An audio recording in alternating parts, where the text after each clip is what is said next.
Hello everyone, আসসালামু আলাইকুম। তোমাদের সকলকে স্বাগতম আমাদের আজকের নতুন একটা ক্লাসে। আমরা মূলত আজকে তোমাদের জন্য একটা ইম্পর্ট্যান্ট ক্লাস নিয়ে এসেছি। আমাদের আজকের ক্লাসটা মূলত হতে চলেছে তোমাদের জন্য এইচএসসি পরীক্ষার্থীদের জন্য কি রয়েছে দেখো তো, তোমাদের জন্য বাছাইকৃত কিছু এমসিকিউ নিয়ে।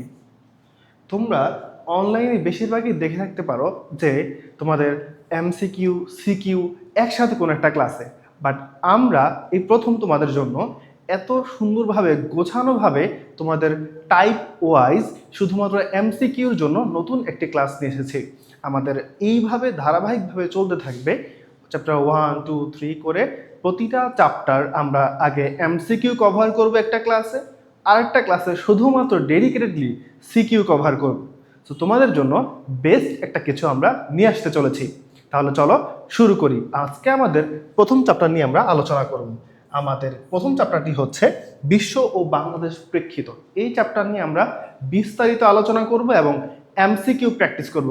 শুধুমাত্র এই ভিডিওতে আমরা এমসিকিউ প্র্যাকটিস করব, যাতে তোমাদের এইচএসসি পরীক্ষা বলো, কলেজের পরীক্ষা বলো, তুমি যদি ইন্টার ফার্স্ট ইয়ারের স্টুডেন্ট হয়ে থাকো, ধরো তুমি মাত্র কলেজে প্রবেশ করলা, তখনও যদি তুমি হয়ে থাকো, ধরো তুমি কিছুই বুঝো না, এই চ্যাপ্টার কিছুই জানো না, তুমি তাও এই চ্যাপ্টারটা আজকে ভাইয়ের সাথে করলে ভালো মতো প্রতিটা এমসিকিউ তুমি বুঝতে পারবা অ্যান্ড ফুল চ্যাপ্টারটা ভালো মতো তোমার ক্লিয়ার হবে।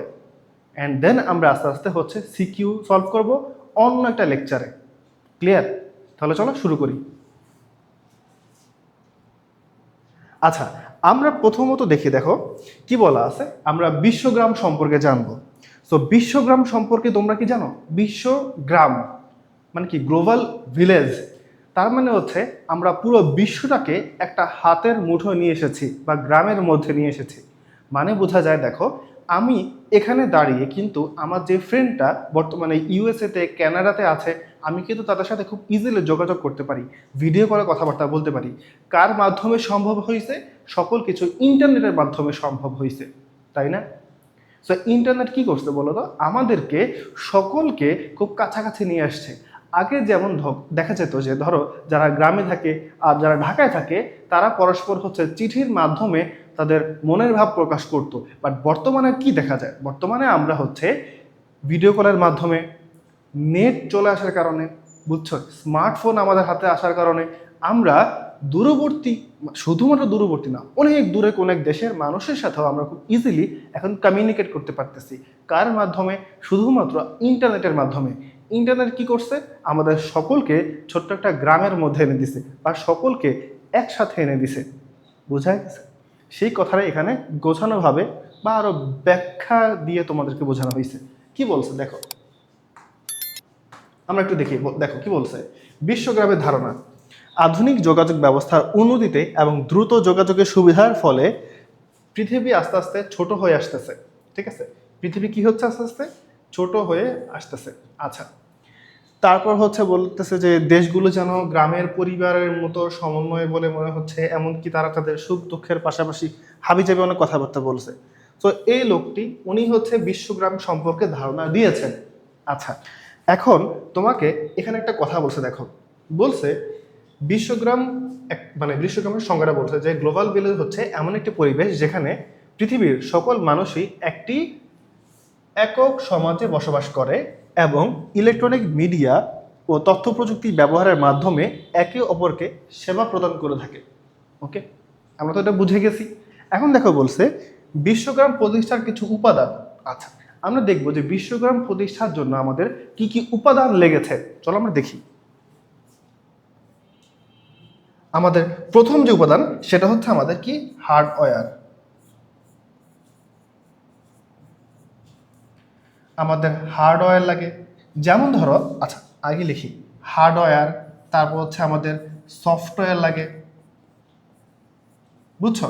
আমাদের কিছু হার্ডওয়্যার লাগে, আমাদের কিছু সফটওয়্যার লাগে, তারপরে কি লাগবে? আমাদের কানেক্টিভিটি লাগবে, তাই না? আমাদের কানেক্টিভিটি লাগবে। এরপর আমাদের কি কি লাগবে? কানেক্টিভিটি লাগবে, ডেটা লাগবে, তাই না? ডেটা লাগবে। অ্যান্ড ফাইনালি হচ্ছে আমাদের হিউম্যান ক্যাপাসিটি লাগবে। হিউম্যান ক্যাপাসিটি লাগবে। আচ্ছা, তো এগুলো কি জিনিস, চলো আমরা একটা একটা করে একটু ব্রেকডাউন করি। ওকে, হার্ডওয়্যার। হার্ডওয়্যার বলতে আমরা আসলে বুঝি যে দেখো আমাদেরকে একটা স্মার্টফোন লাগে না? আমরা যদি আমাদের দূরবর্তী কোনো ফ্রেন্ডদের সাথে কথাবার্তা বলতে চাই, আমাদের কি স্মার্টফোন লাগে না? সেটা হচ্ছে একটা হার্ডওয়্যারের পোর্শন, বুঝছো?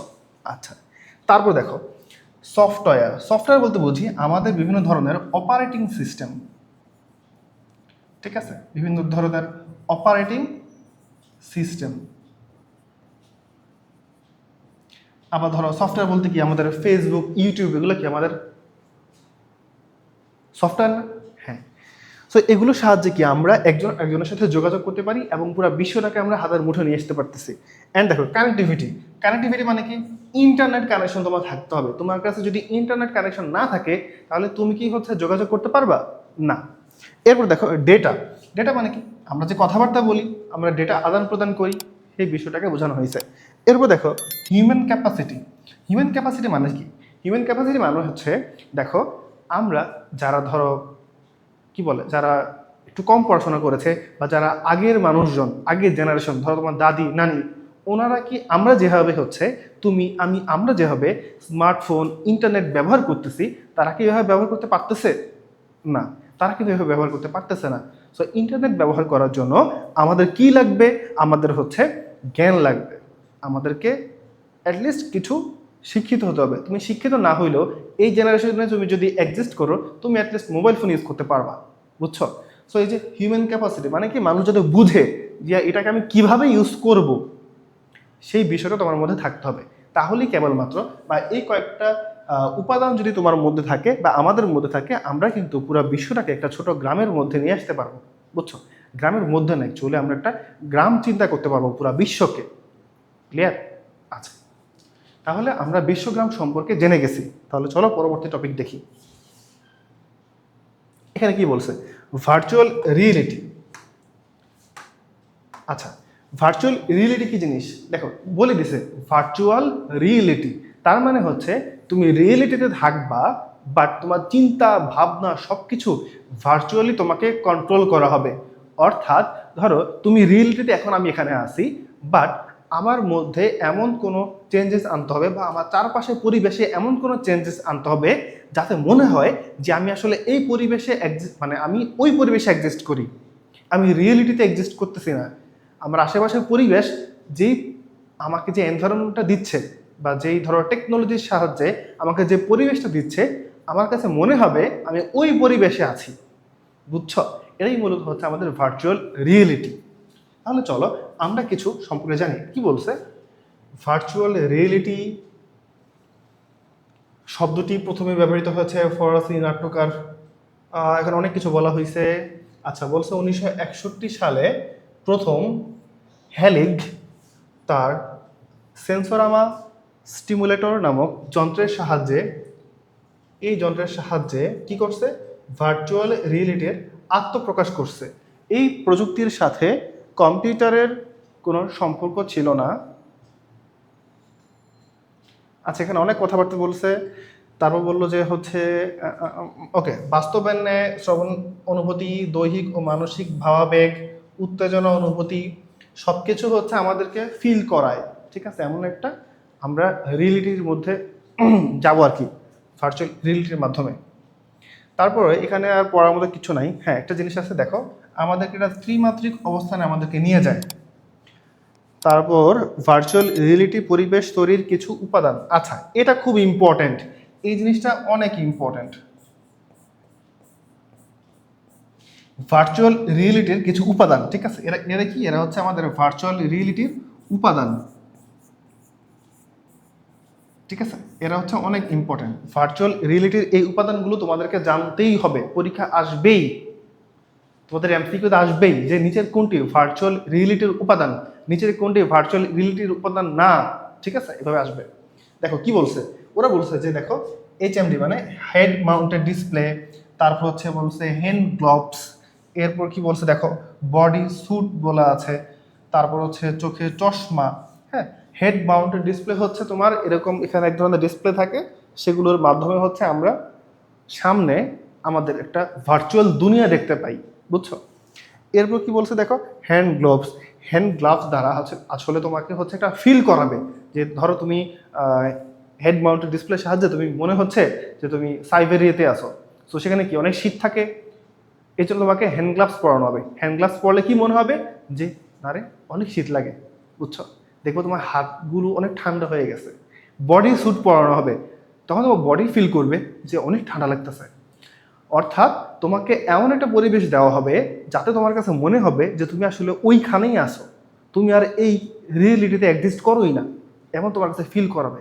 সেই জিনিসটাই হচ্ছে ভার্চুয়াল রিয়েলিটি। আর এই ভার্চুয়াল রিয়েলিটি ফিল করানোর জন্য যে সকল উপাদান দরকার তারা হচ্ছে এরা, যে ভাই দাগায় রাখছি, বুঝছো? ওকে, তারপর দেখো এখানে কি বলা আছে, ভার্চুয়াল রিয়েলিটির কিছু বৈশিষ্ট্য বলছে। বৈশিষ্ট্য কি? বাস্তব পরিবেশের সাথে অনুভূতি সৃষ্টি করে, 3D গ্রাফিক্স ব্যবহার করা হয়, ব্যবহারকারী পরিবেশের সাথে ইন্টারেকশন করতে পারে। আচ্ছা, বোঝা গেছে? আমি মনে করি তোমাদের ভার্চুয়াল রিয়েলিটি সম্পর্কে ক্লিয়ার। তাহলে চলো আমরা দেখি এরপর কি আছে। ওকে, বলছে প্রত্যহত জীবনে ভার্চুয়াল রিয়েলিটির কিছু প্রভাব। এই যে দেখো, এই যে দেখো, দেখো এই যে ওর মাথার মধ্যে দেখছো যে জিনিসটা, এটা হচ্ছে কি বলতো, HMD মানে কি, হেড মাউন্টেড ডিসপ্লে। আচ্ছা, দেখো ও কি করতেছে এখানে, ও হচ্ছে বিমান চালানো প্রশিক্ষণ, বিমান চালনা প্রশিক্ষণ নিচ্ছে, ঠিক আছে? দেখো বিমান চালনা প্রশিক্ষণ, তারপর দেখো এখানে কি করতেছে, এখানে হচ্ছে তারা একজন আর্মি প্র্যাকটিস করতেছে, বন্দুক চালনা প্র্যাকটিস, তার মানে আর্মিতে বা সেনাবাহিনীতে, ঠিক আছে? এখানে কি দেখতেছি আমরা, আর্মিতে ভার্চুয়াল রিয়েলিটি প্রয়োগ করতেছে, তাই না? দেখো আমরা বলতে এখন ভার্চুয়াল রিয়েলিটির কিছু অ্যাডভান্টেজ দেখতেছি, ঠিক আছে? তারপর দেখো এখানে কি হচ্ছে, চিকিৎসা পদ্ধতিতে দেখো, চিকিৎসা ক্ষেত্রে আমরা ভার্চুয়াল রিয়েলিটি ব্যবহার করতেছি। আবার দেখো কি করতেছে, গেম খেলতেছে, সো গেমিং এর ক্ষেত্রে। তারপর দেখো এখানে কি হচ্ছে, এখানে হচ্ছে নগর পরিকল্পনা, নগর পরিকল্পনা, ঠিক আছে? নগর পরিকল্পনাতে আমরা ভার্চুয়াল রিয়েলিটি ইউজ করতেছি। আমরা মূলত এই ভার্চুয়াল রিয়েলিটি ইউজ করার মাধ্যমে নিজেদেরকে আরো বেশি বেশি আপগ্রেড করতেছি। কিভাবে? দেখো চিকিৎসা পদ্ধতিতে তুমি কিন্তু ভার্চুয়াল রিয়েলিটির মাধ্যমে নিজে নিজে ফিল করতে পারবা। ধরো অনেক কঠিন কঠিন চিকিৎসা যেগুলো ধরো সাকসেস হওয়ার চান্স অনেক কমে যায়, তো সেগুলো যাতে সাকসেস রেটটা বেড়ে যায়, বাড়ানোর উপায়টা কি? উপায় হচ্ছে আমরা যদি বেশি বেশি ভার্চুয়াল রিয়েলিটি প্রয়োগের মাধ্যমে প্র্যাকটিস করি তাহলে কিন্তু ওদের সাকসেস রেট বেড়ে যাবে। আবার দেখো গেমিংয়ের ক্ষেত্রে খুব ভালো জিনিস।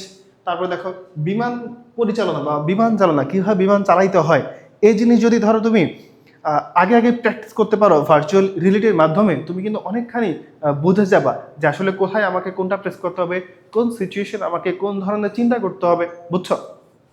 আবার দেখো এই যে আর্মিতে VR প্রয়োগ করার মাধ্যমে আমরা দেখি বিভিন্ন ধরনের ধরো ছোটোখাটো যুদ্ধ তারা নিজেদের মধ্যে লাগাই দেয়, দিয়ে দেখে যে আসলে কে তোমার কঠিন কঠিন সিচুয়েশনে কি ধরনের পারফরমেন্স করে, বুঝছো? এগুলো প্র্যাকটিস করা হয় ভাবে। সো আমরা ভার্চুয়াল রিয়েলিটির একটা ভালো দিক এখানে দেখতে পাচ্ছি। ক্লিয়ার? ওকে, আচ্ছা চলো আমাদের MCQ চলে আসছে।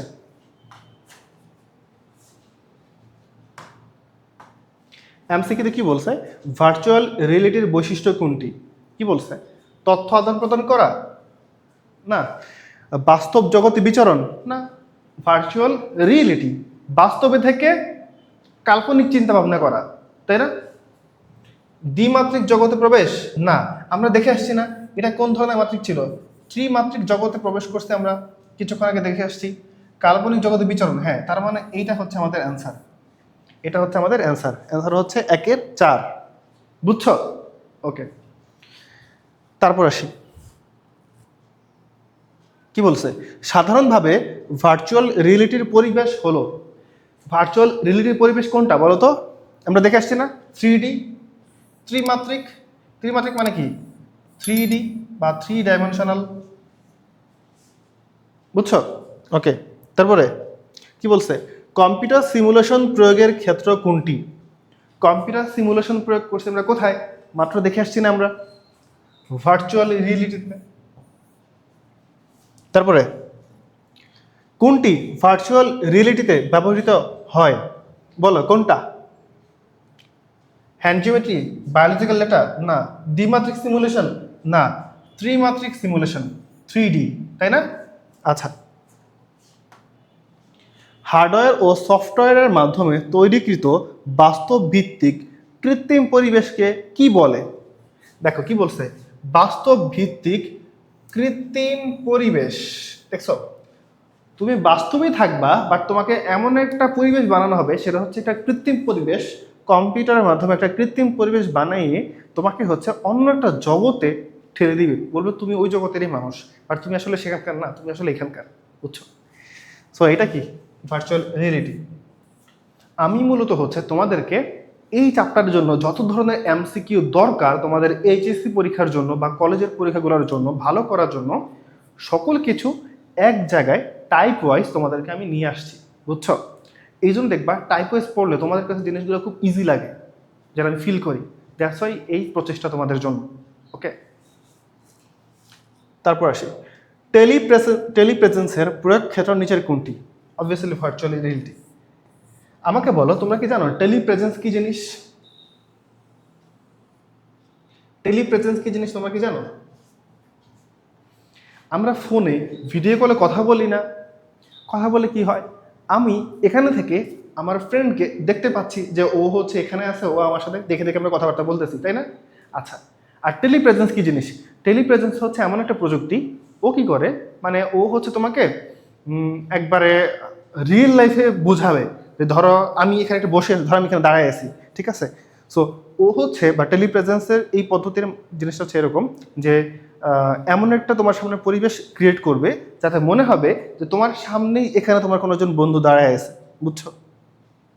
কিন্তু টেলিপ্রেজেন্স এটা হচ্ছে মনে করো অনেক বেশি ব্যয়বহুল।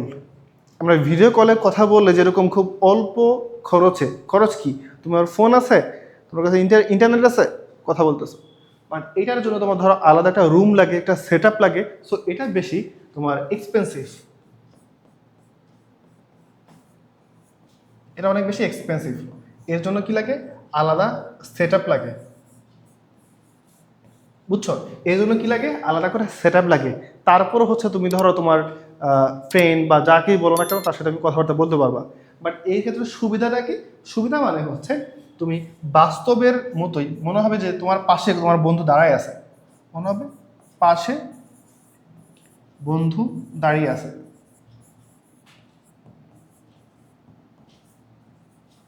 বুঝছো? মনে হবে পাশে তোমার কোনো একটা বন্ধু দাঁড়ায় আছে, এরকম একটা তোমার কাছে ফিল হবে। আচ্ছা, তারপরে যাই, ভার্চুয়াল রিয়েলিটিতে ব্যবহৃত HMD কোনটিকে নির্দেশ করে? আচ্ছা, HMD মানে কি ভাই? তোমাদেরকে বলে দিছিলাম না HMD মানে কি? HMD মানে হচ্ছে আমাদের হেড মাউন্টেড ডিসপ্লে, তাই না? Head mounted display. HMD মানে কি? HMD মানে হলো head mounted display. Head mounted display কোথায় থাকে? এখানে থাকে। তার মানে কি এটা চশমার মতো কাজ করে। এখানে কি বলা আছে দেখো, রিয়েলিটি ইঞ্জিন না, বা তারপর কি বডি স্যুট, এটা না, হ্যান্ড গ্লাভস না, এটা কি? বিশেষ চশমা, বুঝছো? এটা কি? বিশেষ চশমা, বোঝা যায়? ওকে, তারপর ভার্চুয়াল রিয়েলিটির নতুন রূপ কোনটি? Impact reality, software reality, simulation reality, augmented reality. Augmented reality, augmented reality. Augmented reality কি জিনিস জানো? অগমেন্টেড রিয়েলিটি জিনিসটা হচ্ছে, ইমেজিন তোমার বাসায় একটা কর্নার আছে, এখন এই কর্নারের জন্য তুমি চাচ্ছ হচ্ছে কর্নারের জন্য তুমি চাচ্ছ ধরো একটা টেবিল রাখতে ওই কর্নারটাতে, ঠিক আছে? ওই টেবিল রাখার জন্য কি করবা? কিনতে হবে, তাই না? এখন কথাটা হচ্ছে তুমি চাচ্ছ যে এমন একটা প্রযুক্তি যেটা কিনা তোমাকে আগে থেকে মেজারমেন্ট করে দিবে এখানে কি ধরনের টেবিল রাখলে ভালো হবে, কি কালারের টেবিল রাখলে ভালো হবে, কোন ডিজাইনের টেবিল রাখলে ভালো হবে, বুঝছো? সো অগমেন্টেড রিয়েলিটি হচ্ছে এমন জিনিস যেটা কিনা তুমি ধরো মোবাইলের ক্যামেরা দিয়ে জাস্ট এভাবে রাখবা অ্যান্ড তুমি দেখতে পাবা আসলে মোবাইলের মধ্যেই ওই কর্নারে দেখতে পাবা কোন ডিজাইনের, কত উচ্চতার, কত প্রস্থের, তারপর হচ্ছে কোন কালারের টেবিল রাখলে তোমার ওই কর্নারটা দেখতে ভালো লাগবে, বুঝছো? এটা হচ্ছে অগমেন্টেড রিয়েলিটি। মানে তুমি একটা মোবাইলের ক্যামেরার সাহায্যেই ভিজুয়ালাইজ করতে পারবা যেখানে আসলে কীরকম টেবিল রাখলে জিনিসটা দেখতে ভালো লাগবে, বুঝছো? তো এটা হচ্ছে আমাদের ভার্চুয়াল রিয়েলিটির একটা নতুন রূপ। তারপরে কি বলছে আমাদের, বলছে উদ্দীপকটি পড়ে 9 ও 10 নং প্রশ্নের উত্তর দাও। কি বলছে? রাইয়ানা MBBS পাশ করে মেডিকেলে উচ্চতর ডিগ্রির জন্য ভর্তি হয়। সেখানে সে কৃত্রিম পরিবেশে কোনো রোগী ছাড়াই সে সার্জারি প্রশিক্ষণ করে। কি বলছে দেখছো? রোগী ছাড়াই সার্জারি প্রশিক্ষণ করে। দেখো, রোগী ছাড়াই সার্জারি প্রশিক্ষণ করে কে? এই যে দেখো, রোগী ছাড়াই সার্জারি প্রশিক্ষণ করে কে? কোন পদ্ধতির মাধ্যমে? ভার্চুয়াল রিয়েলিটির মাধ্যমে না?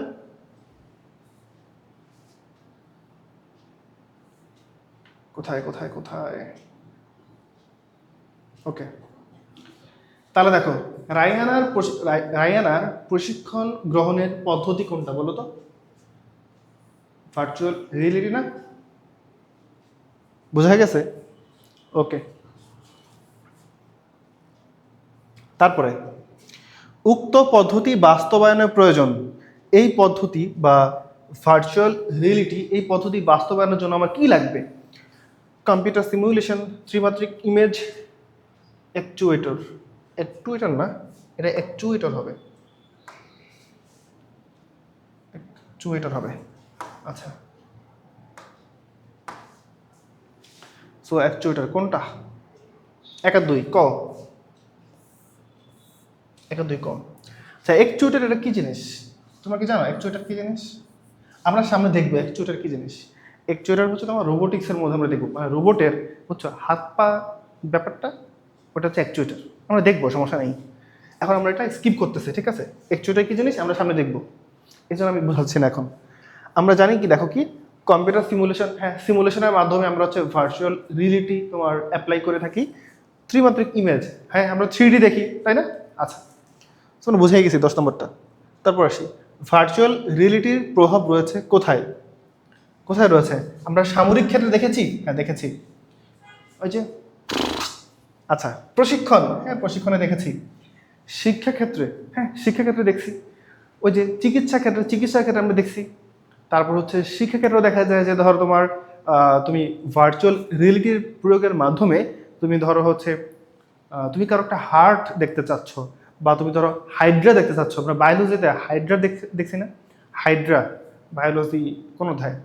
সেকেন্ড পেপার প্রথম অধ্যায় মনে হয়, আই গেস।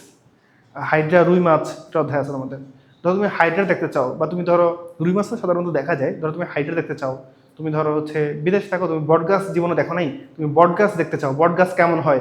ধরো তুমি আম গাছ দেখতে চাও কেমন হয়। সো তুমি তো বাসা থাকতেছো, তুমি দেখতে পারতেছো না। কি করা যায়? একটা হেড মাউন্ট ডিসপ্লে নিবা, তুমি দেখবা যে এটা হচ্ছে তোমার সামনে বট গাছ আছে, এটা হচ্ছে তোমার সামনে হাইড্রা, এটা তোমার সামনে রুই মাছ, এটা তোমার সামনে ব্যাং, বুঝছো? সো আমরা শিক্ষাক্ষেত্র হচ্ছে ইউজ করতে পারি, ঠিক আছে? সো এখানে সবগুলোই ওকে।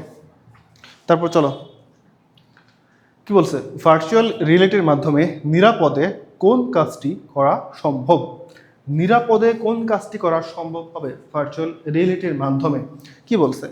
মহাশূন্য অভিযান, সেনাবাহিনীতে যুদ্ধ প্রশিক্ষণ, পরিবেশ সুরক্ষা। না, এটা না। 1 আর 2 ক। ভার্চুয়াল রিয়েলিটির মাধ্যমে তুমি কেমনে পরিবেশ সুরক্ষা করবা? আচ্ছা, তারপর চলো, কি বলছে? প্রযুক্তির যুগে রাজীব এক বিমেশ বিমেশ কি জানিস আবার? বিমেশ না, এটা হচ্ছে বিশেষ। হ্যাঁ হ্যাঁ, বিমেশ না, বিশেষ। এটা হবে বিশেষ। বিমেশ না, বিশেষ। আচ্ছা, বিশেষ ব্যবস্থাপনায় ঘরে বসেই ড্রাইভিং প্রশিক্ষণ নিচ্ছে। ঘরে বসে ড্রাইভিং প্রশিক্ষণ নিচ্ছে, আমরা কি দেখে আসছি এই জিনিসটা? তো আবার একটু দেখে আসি। ঘরে বসে, এটা কত নাম্বার? 13 নাম্বার।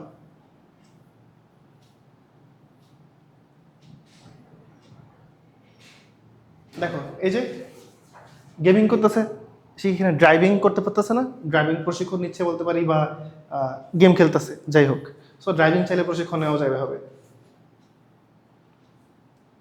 ড্রাইভিং প্রশিক্ষণ। আচ্ছা ওকে, ড্রাইভিং প্রশিক্ষণ নিচ্ছে, আর তার বাবা অন্য একটি প্রযুক্তি ব্যবহার করে উন্নত জাতের ফুল চাষ করে।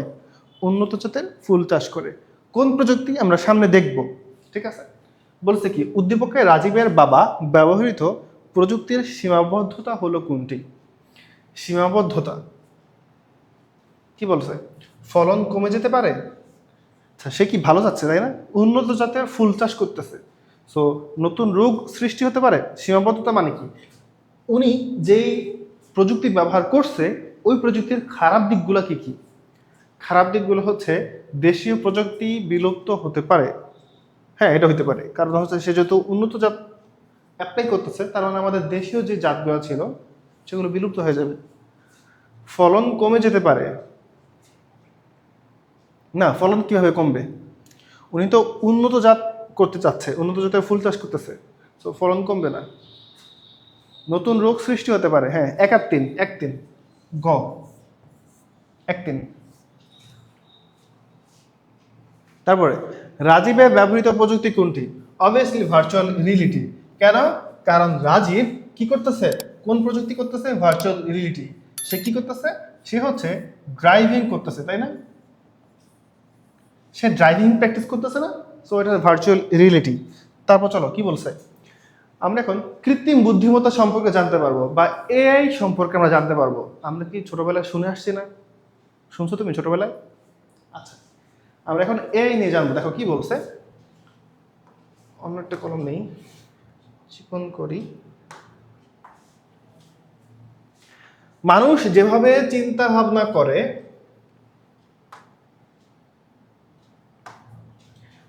কৃত্রিম উপায়ে কম্পিউটারে সেভাবে চিন্তা ভাবনা রূপদান করাকে আমরা বলি হচ্ছে এআই, ঠিক আছে? আমি কি বলি?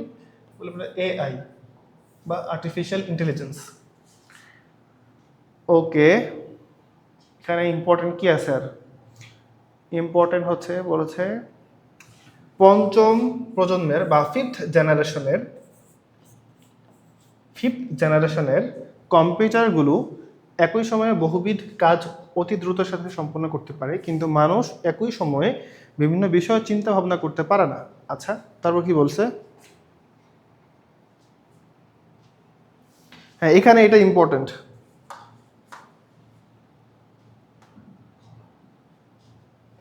এখানে এটা ইম্পর্টেন্ট, এই যে এটা ইম্পর্টেন্ট।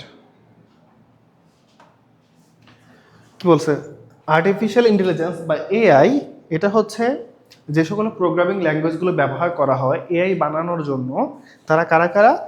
এলআইএসপি, সিএলআইএসপি, প্রোলগ, C++, জাভা, ঠিক আছে? মাথায় রাখবো আমরা। এরপর কিছু কথাবার্তা বলছে যে ওকে ওকে, তবে উদ্দেশ্য ও কার্যপ্রণালীর ভিত্তিতে এই ধরনের প্রোগ্রামকে কয়েকটি বিশেষভাবে ভাগ করা হয়েছে: সূত্রের প্রতিপাদন, সমস্যার সমাধান, জ্ঞানের উপস্থাপন, পরিকল্পনা, যন্ত্রের শিক্ষায় বা মেশিন লার্নিংয়ের ক্ষেত্রে। তারপর কি বলছে? স্পিচ ও প্যাটার্ন শনাক্তকরণে ব্যবহার করা হয়। মানে বিভিন্ন ধরনের এআই যে বানানো হয়েছে ওই বিষয়টা ওরা বলছে, জাস্ট ইজি। আচ্ছা, আমাদের কাছে এমসিকিউ চলে আসছে। কি বলছে? মানুষের চিন্তা ভাবনাকে যন্ত্রের মাধ্যমে প্রকাশ করার প্রযুক্তি কোনটি? এআই বা কৃত্রিম বুদ্ধিমত্তা, ঠিক আছে? এআই বা কৃত্রিম বুদ্ধিমত্তা, ঠিক আছে? ওকে, কৃত্রিম বুদ্ধিমত্তা প্রধানত কোথায় ব্যবহৃত হয়? কৃত্রিম বুদ্ধিমত্তা কোথায় ব্যবহৃত হয়? দেখো এখানে কি বলছে, এর আগেরটাতে দেখো বলছে মানুষের চিন্তা ভাবনাকে কার মাধ্যমে? যন্ত্রের মাধ্যমে। যন্ত্র মানে কি? যন্ত্র মানে হচ্ছে রোবট। যন্ত্র মানে কি? রোবট। যন্ত্রের মাধ্যমে প্রকাশ করার প্রযুক্তিকে আমরা কি বলছি? কৃত্রিম বুদ্ধিমত্তা বা এআই। পরের দেখো কি বলছে, এটা কৃত্রিম বুদ্ধিমত্তা প্রধানত কোথায় ব্যবহৃত হয়? রোবোটিক্সে। রোবোটিক্সে, গ অ্যান্সার। তারপরে এআই এর ক্ষেত্র কোনটি? এ এর ক্ষেত্র কোনটি? রোবোটিক্স আমরা দেখে আসছি। তারপর হচ্ছে মেশিন লার্নিং দেখে আসছি আমরা। ওয়ার্ড প্রসেসিং, না ওয়ার্ড প্রসেসিং না, তাহলে 1 আর 2 ক, ক হচ্ছে অ্যান্সার। তারপর বঙ্গবন্ধু স্যাটেলাইট 1 এর সুবিধা ভোগ করবে যারা, কারা কারা? প্রতি রঙ্গা, আহারে এখানে ভুল লেখা হয়েছে, প্রতি রঙ্গা না, এটা হবে হচ্ছে এরকম,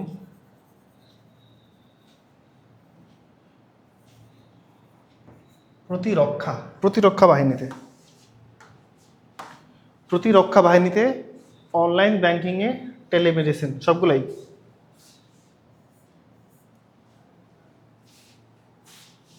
তারপর কৃত্রিম বুদ্ধিমত্তা কি বলছে? কৃত্রিম বুদ্ধিমত্তার প্রয়োগ ক্ষেত্র কোনটি? কৃত্রিম বুদ্ধিমত্তা যুদ্ধক্ষেত্র। যুদ্ধক্ষেত্রে আমরা দেখতেছি না বলতো, বর্তমানে আমরা ধরো হচ্ছে ইরানের যুদ্ধ দেখতেছি না? ইরান কি করতেছে? এআই ইউজ করে করে, বা ইসরায়েল এআই ইউজ করে করে ফিলিস্তিনের গাজার মধ্যে কি করতেছে? বিস্ফোরণ করতেছে। ওদের যে সকল জায়গা থেকে হচ্ছে মিসাইলগুলো বের হয় সবগুলো হচ্ছে এআই দিয়ে কন্ট্রোল করতেছে। সো এটা হচ্ছে যুদ্ধক্ষেত্রে হবে। ই কমার্স, হ্যাঁ আমরা ই কমার্স দেখি, বিভিন্ন ধরনের ই কমার্স প্ল্যাটফর্ম দেখবা, তোমরা যখন কোনো কিছু কিনবা তোমরা দেখবা, বা তোমরা যখন কোনো কিছু মেসেজ করবো তোমরা দেখবা সাথে সাথে তোমার মেসেজের আনসার পেয়ে যাচ্ছ। সো এখানেও হচ্ছে তোমার বিভিন্ন ধরো এআই এজেন্ট ইউজ করতেছে তারা, বুঝছো? সো এআই, হ্যাঁ ই কমার্সে। কৃষিতে, হ্যাঁ কৃষিতে আমরা এআই ইউজ করতে পারি। কিভাবে? কিভাবে? কৃষিতে, কৃষিকাজে আমরা বিভিন্ন ধরনের ধরো যন্ত্রপাতি ইউজ করবো, বা বিভিন্ন যন্ত্রপাতির মধ্যে এআই ইউজ করে আমরা ধরো ফসল ফলানোর, বা ধরো এক ধরনের রোবট বানাইলাম, আমি রোবটের সাহায্যে কি করব? বলবো যে আমার এই ক্ষেত, এই ক্ষেতের মধ্যে কৃষি ক্ষেত, ধরো ধান ক্ষেত, এখানে ধরো কোনো পোকামাকড় আসলে তুমি সবাইকে তাড়াই দিবা। বা একটা ড্রোন বানাইলাম এরকম এআই দিয়ে, যে ড্রোনটা হচ্ছে শুধুমাত্র ধরো পোকামাকড়কে ডিটেক্ট করবে, ডিটেক্ট করে ওরা যদি আসে তাড়াই দিবে। সো সকলের ক্ষেত্রে পসিবল। তারপর আসি, মানুষের মস্তিষ্কের মতো কাজ করার পদ্ধতিকে কি বলে? মানুষের মস্তিষ্কের মতো কাজ করার পদ্ধতিকে কি বলে? Deep learning, neural network, machine learning, নাকি নিউরাল পথ? ওকে ওকে ওকে, একটু বুঝি আমরা, চলো। মেশিন লার্নিং বা এমএল, হ্যাঁ মেশিন লার্নিং বা এমএল এটা কেন ব্যবহার করা হয় জানো? কি বলছে দেখো তো, মেশিন লার্নিং মানে মেশিনকে লার্ন করাইতেছে, অর্থাৎ মেশিনকে ডেটা দিয়ে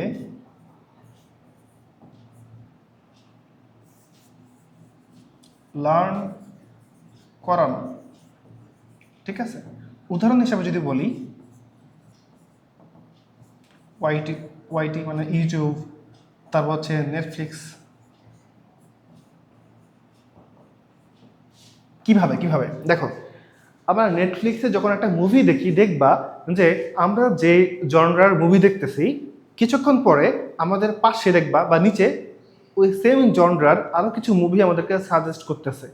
আবার ইউটিউবের ক্ষেত্রে দেখবা যে আমরা যখন ইউটিউবে একটা সেম ভিডিও দেখতেছি, ধরো তুমি যদি আমাদের এই ভিডিওটা দেখো এখন ইউটিউবে, দেখবা পাশেই ইউটিউবের অ্যালগোরিদম এমনভাবে বুঝে, আসলে এখানে কোনো অ্যালগোরিদম বা কোনো কোড করে দেওয়া নাই, এখানে মূলত হচ্ছে মেশিনকে লার্ন করা হয়েছে, ডেটা দিয়ে দিয়ে বলছে যে মানুষ যেটা এখন দেখবে তার সেম ক্যাটাগরির বা সেম জনরার ভিডিওগুলো তুমি সাইডে দিয়ে দিবা, বুঝছো? দেখবা তুমি যখন আমার এই ভিডিওটা এখন দেখতেছো, দেখবা পাশে আমাদের চ্যানেলের সেম কোয়ালিটির ভিডিওগুলো তুমি দেখতে পাচ্ছ। অথবা আমি যে ক্লাসটা নিচ্ছি এইচএসসি আইসিটি চ্যাপ্টার 1, এই ক্যাটাগরির আরও কয়েকটা ভিডিও তুমি আশেপাশে দেখতে পাবা, বুঝছো? এটাই হচ্ছে মূলত মেশিন লার্নিং এর কাজ। তারপর কি বলছে? Deep learning.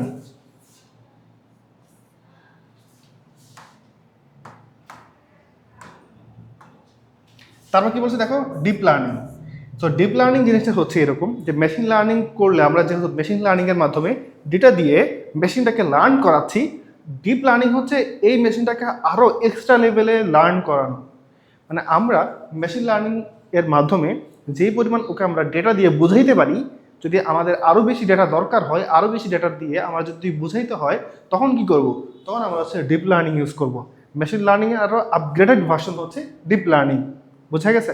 ওকে, তারপর আসি কি আছে, নিউরাল নেটওয়ার্ক আর একটা হচ্ছে নিউরাল পাথ। ওকে, এই দুটা শেষ। আমরা এখন দেখবো হচ্ছে নিউরাল নেটওয়ার্ক সম্পর্কে।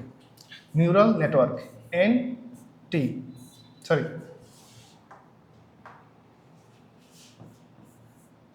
NN, neural network. এটা কি জিনিস? নিউরাল নেটওয়ার্কটা হচ্ছে যেমন ধরো আমাদের আমাদের হচ্ছে আমাদের ব্রেনের মধ্যে দেখবা অনেকগুলো হচ্ছে তোমার স্তর আছে এবং ব্রেনের মধ্যে নার্ভ আছে। প্রতিটা নার্ভ একটা আরেকটার সাথে কানেক্টেড, অ্যান্ড প্রতিটা নার্ভ একটা আরেকটার সাথে কানেক্ট থেকে থেকে হচ্ছে তারা ডেটাগুলো আদান প্রদান করে। ঠিক তেমনভাবে আমাদের হচ্ছে এই আমাদের কৃত্রিম বুদ্ধিমত্তার মাধ্যমেও কি হয় জানো? কৃত্রিম বুদ্ধিমত্তা বা এআই ও কীভাবে কাজ করে? ও হচ্ছে ডেটাগুলোকে লার্ন করে একটার সাথে আরেকটা কম্পেয়ার করে করে, ঠিক আছে? সো নিউরাল নেটওয়ার্ক হচ্ছে বা নিউরাল নেটওয়ার্কের সাথে এই জন্য এআইকে তুলনা করা হয়েছে। Neural path, neural path path বা প্যাথ বা ওয়ে যাই বলি না কেন, এটা মানে হচ্ছে যে তোমার প্রতিটা স্তর বা এই যে একটা নেটওয়ার্ক থেকে আরেকটা নেটওয়ার্ক আমরা যে বলতেছি লার্ন করাইতেছে, ওদের মধ্যবর্তী যে রাস্তাটা এটাকে আমরা বলি কি নিউরাল পাথ। আচ্ছা, তো তাহলে আমার এই এমসিকিউ অ্যান্সারটা কি হবে বলো তো? Neural network, neural network. তারপর আসি, কৃত্রিম বুদ্ধিমত্তায় ব্যবহৃত হয় কোন প্রোগ্রামিং ভাষা? Prolog, Prolog. দেখো আমরা দেখে আসছি না ভাইয়া প্রোলগ? এই যে দেখো প্রোলগ, দেখছো?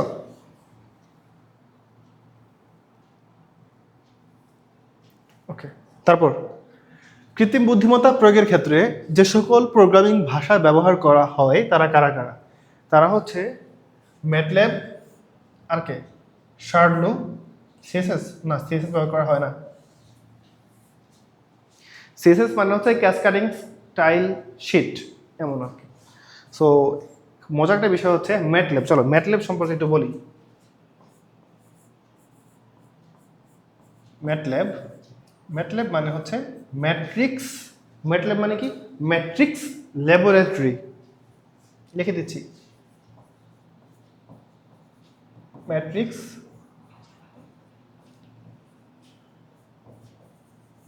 Matrix laboratory.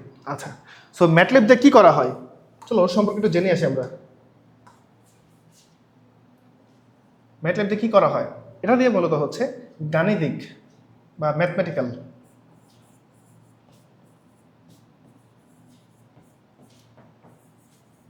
বিভিন্ন ধরনের জটিল ম্যাথমেটিক্যাল কাজগুলো করা হয়। এছাড়া বিভিন্ন ধরনের চার্ট চার্ট তৈরি করা হয়। মানে ধরো যে সকল কঠিন কঠিন চার্টগুলা, গ্রাফের চার্ট, ওই চার্টগুলো তৈরি করা হয় ম্যাটল্যাব দ্বারা। আবার হচ্ছে এটা কি করা যায়? ম্যাথমেটিক্যাল কাজ, চার্ট তৈরি করা হয়। আচ্ছা, বিভিন্ন ধরনের অ্যালগোরিদম,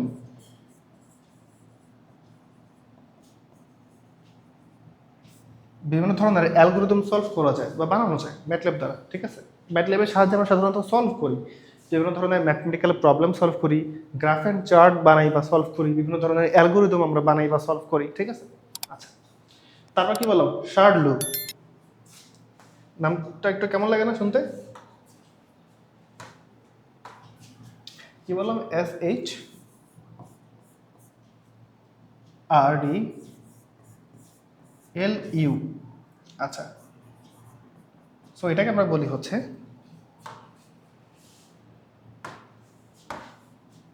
শার্ডলু।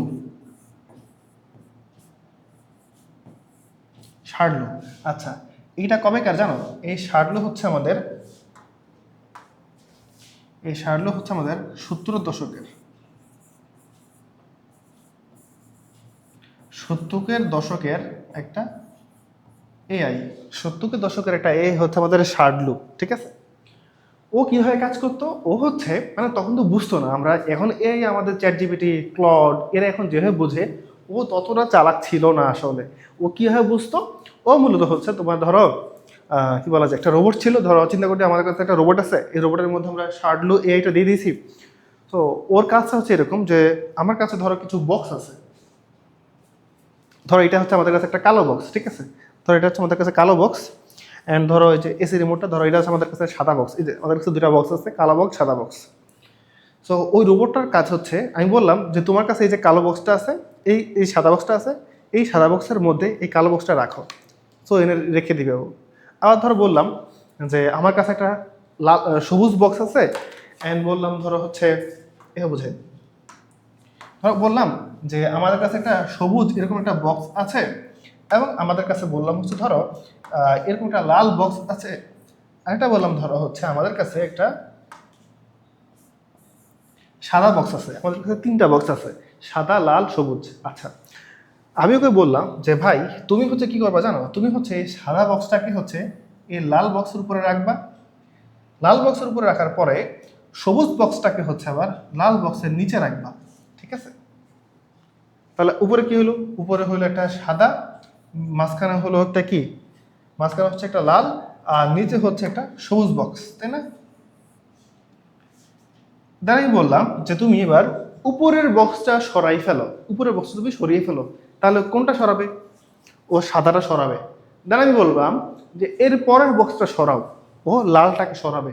বললাম নিচে যে বক্সটা আছে তুমি সেটাকে নিয়ে আসো, ও সবুজটাকে নিয়ে আসবে, বুঝছো। ও জাস্ট একটুকুই বোঝে, এর থেকে বেশি বোঝে না, ও ততটা চালাক ছিল না, বুঝছো। ওকে, সো বুঝে গেলাম শার্ডলু কি জিনিস। শার্ডলু হচ্ছে একটা আগের যুগেকার এআই। আর আমাদের ম্যাটল্যাব কি জিনিস ছিল, ম্যাটল্যাব হচ্ছে একটা টুল, ঠিক আছে। ম্যাটল্যাব কি একটা টুল, এই টুলের কাজ কি, টুলের কাজটা হচ্ছে আমরা বিভিন্ন ম্যাথমেটিক্যাল অপারেশন করতে পারি, আমরা বিভিন্ন ধরনের গ্রাফেন চার্ট বানাইতে পারি বা সলভ করতে পারি ইজিলি, অ্যান্ড বিভিন্ন ধরনের অ্যালগোরিদম নিয়ে আমরা কাজ করতে পারি ম্যাটল্যাবের সাহায্যে। ক্লিয়ার বিষয়টা? ওকে ওকে, তাহলে অ্যান্সার কোনটা বলো তো, বলো অ্যান্সার করতে হবে। 1 আর 2 ক, এটা হচ্ছে অ্যান্সার, ক হচ্ছে অ্যান্সার। ক্লিয়ার? তারপর মেশিন লার্নিং অ্যাপ্লিকেশন তৈরিতে কোন প্রোগ্রামিং ল্যাঙ্গুয়েজ ব্যবহার করা হয়।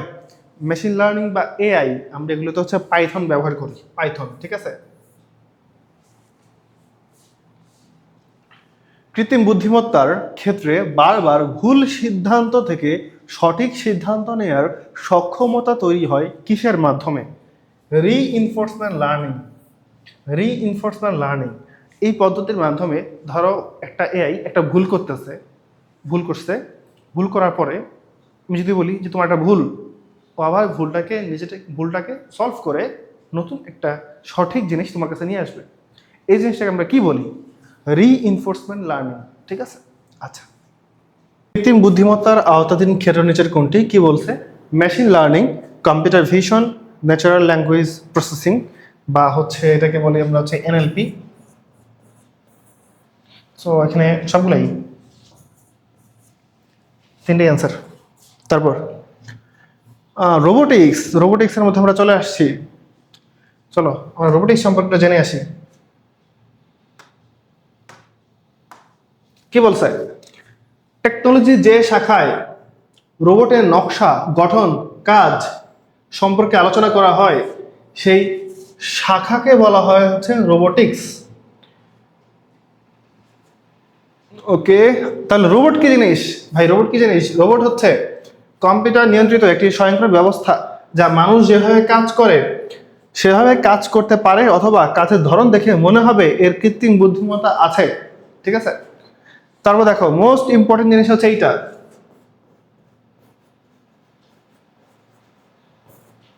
কি রোবট না, এইটা রোবটের অংশ। পাওয়ার সিস্টেম কি বলছে, সাধারণত লেড অ্যাসিড দিয়ে তৈরি রিচার্জেবল ব্যাটারি দিয়ে রোবটের পাওয়ার দেওয়া হয়। তারপর বললো কি মুভেবল বডি, রোবটের চাকা, যান্ত্রিক সংযোগ, পা কিংবা স্থানান্তরিত হওয়ার যন্ত্রপাতি যুক্ত থাকে। এরপর ইলেকট্রিক সার্কিট, মস্তিষ্ক, দেখো রোবটের মস্তিষ্ক বা ব্রেন, এটা হচ্ছে প্রোগ্রাম দিয়ে গঠন করা হয়, মূলত হচ্ছে প্রসেসর। আমাদের যেরকম কম্পিউটার এক ধরনের প্রসেসর থাকে না, রোবটের যে মস্তিষ্ক সেটা মূলত হচ্ছে প্রসেসর দ্বারা তৈরি, ঠিক আছে। অ্যাকচুয়েটর, আমি কিছুক্ষণ আগে বলছিলাম না, দেখো তো অ্যাকচুয়েটর সম্পর্কে দেখে আসছি আমরা গ্লোবাল ভিলেজের মধ্যে। অ্যাকচুয়েটর কি জিনিস? রোবটের হাত পা, ঠিক আছে, এই যে রোবটের যে হাত, এই যে রোবটের পা, এগুলোকে আমরা কি বলি বলো তো? অ্যাকচুয়েটর বলি। হ্যাঁ, অ্যাকচুয়েটর বলি। হাত পায়ের পেশি, এই যে হাত পায়ের পেশিকে আমরা কি বলি? অ্যাকচুয়েটর বলি। অনুভূতি, ওর মধ্যে অনুভূতি আছে।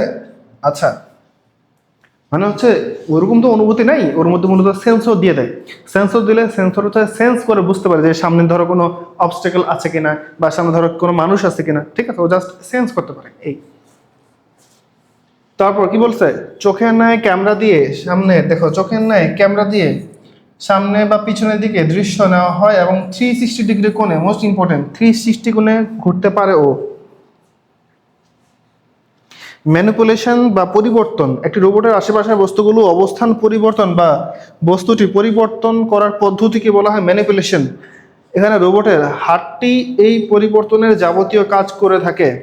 আচ্ছা, এটা তাহলে বোঝা যায়, ধরো কোনো একটা বস্তু, দেখো আমি যেরকম এই বস্তুটা ধরতে পারছি, ঠিক আছে, আবার ধরো হচ্ছে আমি এখানে এই যে এই বস্তুটা ধরতে পারছি, তো রোবটও তো এরকম হাত দিয়ে ধরতে হবে না, এটাকে বলা হয় ম্যানিপুলেশন, ঠিক আছে। আচ্ছা, হয়েছে, শেষ। রোবোটিক্স আমরা বুঝে গেছি। মূলত আমরা রোবট বানাই না, মানে আমরা তো বানাই না, মানে যারা রোবট বানায়, রোবট বানানোর যে শাখা, মানে যে ক্লাসের মধ্যে মূলত আমরা রোবট শিখি যে এভাবে রোবট বানাইতে হয়, হ্যাঁ, ওই ক্লাসটা বা শাখাকে আমরা কি বলি? রোবোটিক্স বলি। ওকে, এখন বলছে যে ভাই রোবোটিক্স কি জিনিস? রোবোটিক্স কি জিনিস? রোবোটিক্স হচ্ছে রোবট তৈরি ব্যবহৃত ভাষা না, শিল্পে ব্যবহৃত রোবট না, রোবটের নীতি না, রোবটের বিজ্ঞান। রোবটের বিজ্ঞান, রোবটের বিজ্ঞানকে আমাদের রোবোটিক্স। তারপরে কাজের প্রয়োজনে রোবটকে কত ডিগ্রি কোণে ঘোরানো যায়? আমরা দেখে আসছি না ভাইয়া, কত ডিগ্রি কোণে? 360 ডিগ্রি কোণে ঘোরানো যায়, 360 ডিগ্রি। তারপর কোনটি রোবটের ব্যবহার? হ্যাঁ, নিচের কোনটি রোবটের ব্যবহার? টেনিস বলের আকৃতি তৈরিতে, নতুন বীজ উৎপাদনে, ব্যক্তি স্বাক্ষর নিয়ন্ত্রণে, না জটিল সার্জারি চিকিৎসায়? জটিল সার্জারি চিকিৎসায় আমরা রোবোটিক বিভিন্ন ইকুইপমেন্ট ব্যবহার করে থাকি আর কি, ঠিক আছে। আচ্ছা, তারপরে কি বলছে? মানুষের দুঃসাধ্য কাজের প্রযুক্তি কোনটি? রোবোটিক্স। বিভিন্ন ধরনের মাইনিং করার জন্য, খনিতে যেতে হলে, ঠিক আছে, বা বিভিন্ন অনেক কঠিন কঠিন কাজ করার জন্য, যেগুলোতে মানুষের ঝুঁকিপূর্ণতা বেশি থাকে বা মানুষের কোনো একটা প্রবলেম হওয়ার চান্স বেশি থাকে, ওই সকল ক্ষেত্রে বর্তমানে আমরা রোবট ব্যবহার করে থাকি, বুঝছো? ওটাই বোঝানো হয়েছে। তারপর রোবটের কাজের ক্ষেত্রে বিদ্যুৎ ব্যবহার করা হয়, হ্যাঁ, বিদ্যুৎ ব্যবস্থা লাগে। প্রোগ্রামিং দিয়ে নিয়ন্ত্রণ করা হয়, হ্যাঁ লাগে। যে কেউ প্রয়োজনে পরিচালনা করতে পারে না। 1 আর 2 ক হচ্ছে আনসার। তারপরে রোবোটিক্সের ক্ষেত্রে প্রযোজ্য, রোবোটিক্সের ক্ষেত্রে কি প্রযোজ্য? রোবোটিক্স এখানে হার্ডওয়্যার লাগে, হ্যাঁ হার্ডওয়্যার লাগে।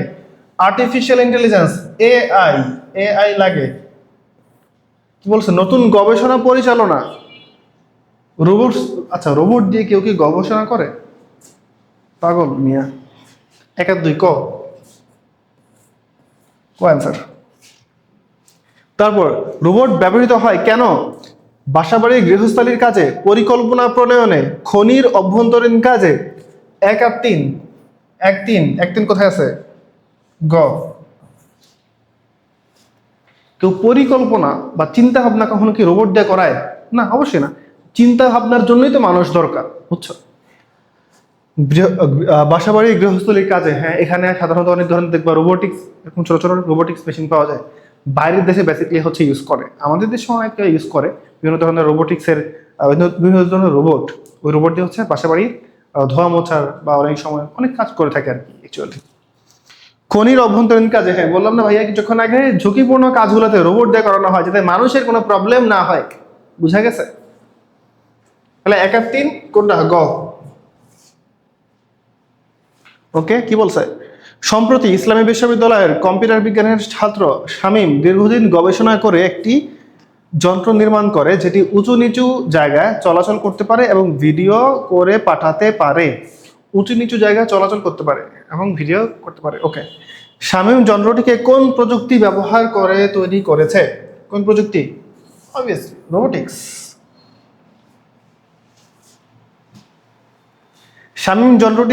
শামীমের যন্ত্রটি ব্যবহার করা হয় কোথায়? আমরা দেখছি শিল্প কারখানায় ব্যবহৃত হয়, চিকিৎসা ক্ষেত্রে ব্যবহৃত হয়, গৃহ ব্যবস্থাপনায় ব্যবহৃত হয়, সব সব সব সব। আচ্ছা, তারপরে আরশিয়ার বাবা গৃহস্থলীর কাজে সহায়তা করতে সক্ষম এমন একটি যন্ত্র তৈরি করেন। আরিশা দেখলো আরশিয়ার, আচ্ছা বলেছে একটু, আরিশা দেখলো যন্ত্রটি গৃহকর্মীর মতো ঘর পরিষ্কার, রান্নাবান্না সহ নানা ধরনের কাজে সহায়তা করে থাকে। কে? অবশ্যই রোবট না? তো যন্ত্রটা কি? যন্ত্রটা হচ্ছে আমাদের রোবট। যন্ত্রটা কি রোবট? কি বলছে? উদ্দীপকের যন্ত্রটির নিয়ন্ত্রণ মাধ্যম। মানুষের নিয়ন্ত্রণ মাধ্যম কি? মানুষের মাথা,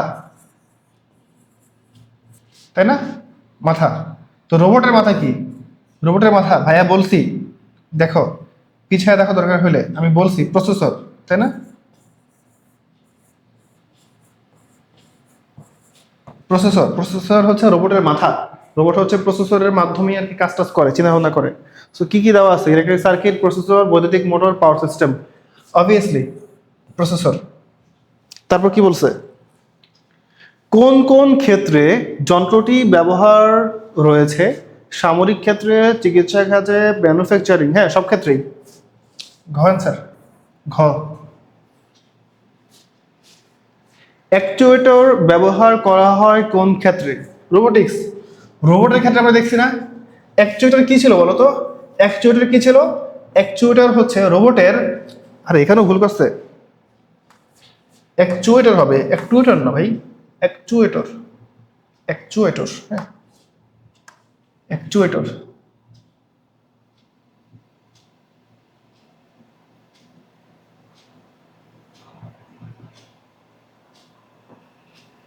অ্যাকচুয়েটর, হ্যাঁ অ্যাকচুয়েটর। আচ্ছা, অ্যাকচুয়েটর কি বলতো? অ্যাকচুয়েটর হচ্ছে হাত ও পায়ের পেশি, হাত ও পায়ের পেশি। হাত ও পায়ের পেশি কার? রোবটের হাত ও পায়ের পেশিকে আমরা কি বলি? অ্যাকচুয়েটর বলি, তাই না? আচ্ছা, তারপরে ও ক্রায়ো সার্জারি।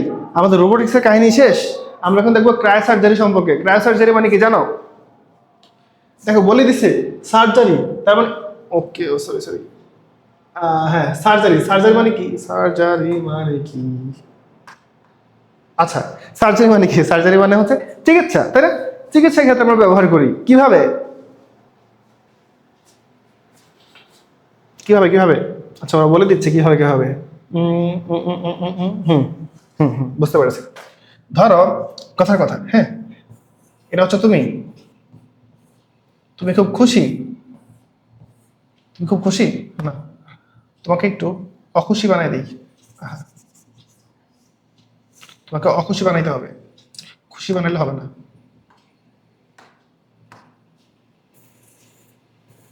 এটা হচ্ছে তুমি, তুমি খুব অখুশি। কেন তুমি অখুশি? কারণ তোমার এই হাতের মধ্যে এই জায়গাটাতে একটা প্রবলেম আছে, ঠিক আছে? এই প্রবলেমটা কি? এই প্রবলেমটা হচ্ছে, ধরো হাতের এই জায়গাটাতে এই প্রশ্নের কথা যদি চিন্তা করি, তোমার এই হাতের প্রশ্ন, ধরো এরকম এখানে একটা টিউমার আছে, ঠিক আছে? টিউমার আছে। সো এই টিউমারটা তোমাকে অনেক প্রবলেম করতেছে এখানে, হ্যাঁ অনেক প্রবলেম করতেছে। আচ্ছা, সো এই প্রবলেমটাকে সলভ করার উপায়টা কি? আগে কি করা হতো? ক্রায়ো সার্জারি করা হতো। ক্রায়ো সার্জারির মাধ্যমে কি করে জানো? মূলত হচ্ছে তোমার এখানে এই জায়গাটাতে কি করে জানো? এই জায়গাটাতে অনেক তাপমাত্রা কমায় দেয়, ঠিক আছে? কি করে? তাপমাত্রা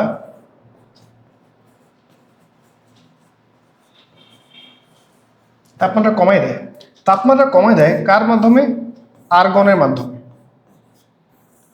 আর্গনের মাধ্যমে তোমার এই জায়গাটাতে তাপমাত্রা কমাই দেয়। কমাই দিলে কি হবে জানো?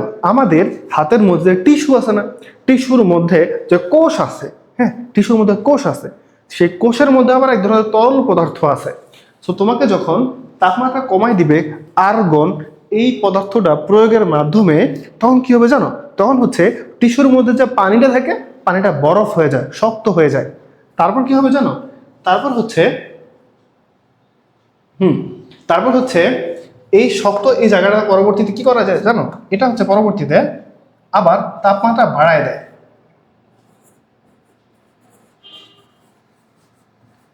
সো তাপমাত্রা বাড়ায় বা বৃদ্ধি করে, ঠিক আছে? এখন কোশ্চেন আসতে পারে যে ভাইয়া তাপমাত্রা কমায় কেন? কমাইলে লাভটা কি? লাভটা হচ্ছে দেখো, যখন তাপমাত্রা কমাই দিবে তখন কি ওই কোষের মধ্যে যে তরল পদার্থ ছিল সেগুলোকে জমে ঠান্ডা হয়ে যাবে। আর যদি জমে ঠান্ডা হয়ে যায় তাহলে হচ্ছে কোষের মধ্য দিয়ে রক্ত প্রবাহ চলবে না। যদি কোষের মধ্য দিয়ে রক্ত প্রবাহ না হয় তাহলে কি কোষটা মারা যাবে, ঠিক আছে? তাহলে কি হয়? কোষটা মারা যাবে। এরপর হচ্ছে তোমার তাপমাত্রা বাড়িয়ে দেয়। বাড়িয়ে দিলে কি হবে? কোষের সাইড দিয়ে সকল দিক দিয়ে আবার তোমার রক্ত চলাচল ঠিক হয়ে যাবে, যাতে তোমার হাতের কোনো প্রবলেম আর না হয়। বোঝা গেছে? তো কি দিয়ে বাড়ায় তাপমাত্রা? তাপমাত্রা বাড়ায় হচ্ছে হিলিয়াম দিয়ে, ঠিক আছে? তাপমাত্রা কি দিয়ে বাড়ায়? হিলিয়াম দিয়ে। তাপমাত্রা কমায় কি দিয়ে? আর্গন দিয়ে। বুঝছো? এই যে এখানে একটা পরীক্ষা করে ছোটভাবে দেখাইছে, দেখো এই যে এই জিনিসটার মাধ্যমে কি করতেছে। এখন এই যে আমার হাতের এই জায়গাটাতে প্রবলেম, সো এখানে আগে কি দিচ্ছে দেখো, যে স্প্রে করতেছে, স্প্রের মধ্যে আসলে কি থাকতেছে? স্প্রের মধ্যে অ্যাকচুয়ালি থাকতেছে হচ্ছে তোমার আর্গন, ঠিক আছে? স্প্রের মধ্যে কি থাকতেছে? আর্গন থাকতেছে। যে দেখো এই যে তোমার টিস্যুর মধ্যে যে কোষ এই জায়গার মধ্যে দিচ্ছে, দেখছো আর্গন দিচ্ছে। আর এটা হচ্ছে তোমার এই যে প্রবলেমেটিক সেলের অংশ আর কি, ঠিক আছে? সো এটার মাধ্যমে কি করতেছে? তাপ কি বলতেছে? তাপমাত্রা কমাচ্ছে। তাপমাত্রা কমানোর ফলে কি হচ্ছে? সব শক্ত হয়ে যাচ্ছে। কোষের ভিতরে যে পানিটা শক্ত হয়ে যাচ্ছে, বরফ হয়ে যাচ্ছে। বরফ হয়ে যাওয়ার কারণে রক্ত চলাচল হচ্ছে না। রক্ত চলাচল না হলে কি হবে? কোষটা মরে যাবে। এই আর কি কাহিনী। দেখি সামনে কি বলছে। ও, এখানে একবারে ব্যাখ্যা দিয়ে দিছে।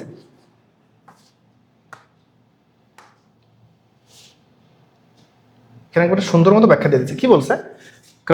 ক্রায়োথেরাপিতে টিউমার টিস্যু তাপমাত্রা 12 সেকেন্ডের ভিতর কমায় দেয়। দেখছো, 12 সেকেন্ডের ভিতর কমায় দেয়। কি দিয়ে কমায়?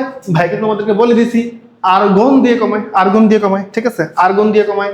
কি বলছি যে কি দিয়ে কমায়? আর্গন, আর্গন দিয়ে কমায়। তারপর কত ডিগ্রিতে নিয়ে যায়? -120 থেকে -165 ডিগ্রি সেলসিয়াস তাপমাত্রা নিয়ে আসা হয়। এই সময় একটা সূচের প্রান্ত দ্বারা টিউমার টিস্যুর ভিতরে খুব দ্রুত, এই দেখো বলে দিছে, আর্গন গ্যাস, এই যে বলে দিছে, আর্গন গ্যাস নিঃসরণ করা হয়। তাপমাত্রা অত্যাধিক হ্রাসের ফলে কোষের পানি জমাটবদ্ধ হয়ে যায়। কোষের পানি জমাটবদ্ধ হয়ে যায়। ওই টিস্যুটি একটি বরফ পিণ্ডে পরিণত হয়। বরফ পিণ্ডের ভিতরে টিউমার টিস্যুটি আটকে পড়ে গেলে এতে রক্ত ও অক্সিজেন সরবরাহ বন্ধ হয়ে যায়। দেখছো? কারণ -165 ডিগ্রি সেলসিয়াসের নিচে হ্যাঁ, জমাটবদ্ধ অবস্থায় এই যে 165 ডিগ্রি সেলসিয়াস তাপমাত্রায় রক্ত ও অক্সিজেন পরিবহন সম্ভব নয়। এর ফলে জমাটবদ্ধ অবস্থায় টিউমার টিস্যুটি ক্ষয় সাধিত হয়। আবার সূচের প্রান্ত দিয়ে টিউমার টিস্যুর ভিতরে হিলিয়াম গ্যাস, এই যে হিলিয়াম গ্যাস নিঃসরণের মাধ্যমে টিস্যুর তাপমাত্রা উঠানো হয় বা বাড়ানো হয়। তখন জমাটবদ্ধ টিউমার টিস্যুটির বরফ গলে যায় এবং টিস্যুটি ধ্বংস হয়ে যায়। বুঝছো? সেখানে ইম্পর্টেন্ট পার্ট কোনটা কোনটা? যে হিলিয়াম গ্যাস তাপমাত্রা বাড়ায়, তারপরে আর্গন গ্যাস দিয়ে তাপমাত্রা কমায়, ঠিক আছে? তারপর ক্রায়োসার্জারিতে তাপমাত্রা হ্রাস বৃদ্ধির প্রক্রিয়াটি অন্তত দুটি অনেক কিছু বলছে, দরকার নেই। তারপর আসি, ক্রায়োসার্জারি কি জিনিস? এই যেখানে বলে দিছে। এন্ড এই যে এটা এটা হচ্ছে মোস্ট ইম্পর্টেন্ট জিনিস।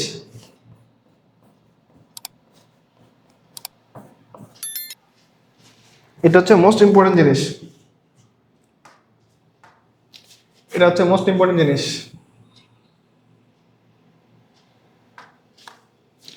কি বলছে দেখো, হ্যাঁ এখানে কি বলছে দেখো, এখানে হচ্ছে ক্রায়োসার্জারিতে দেখো কি বলছে, এই পদ্ধতিতে অতি ঠান্ডা অস্বাভাবিক অসুস্থ টিস্যু ধ্বংস করা হয়। এই ক্ষেত্রে দেখো লিকুইড নাইট্রোজেন বা তরল নাইট্রোজেন ব্যবহার করা হয়, কার্বন ডাইঅক্সাইড ব্যবহার করা হয়, আর্গন ব্যবহার করা হয়, ডাই মিথাইল ইথার প্রোপেন ব্যবহার করা হয়।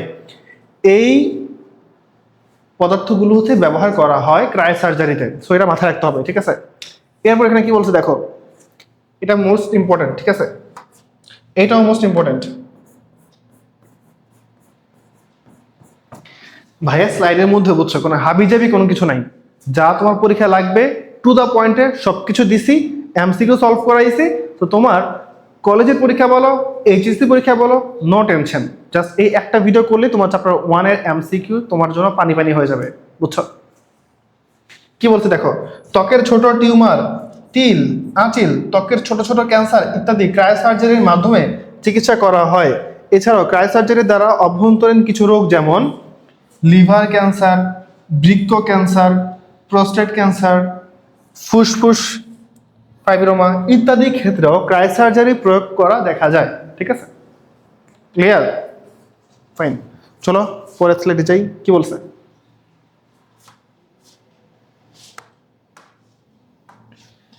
ক্রায়োসার্জারিতে কোন গ্যাস ব্যবহার করা হয়?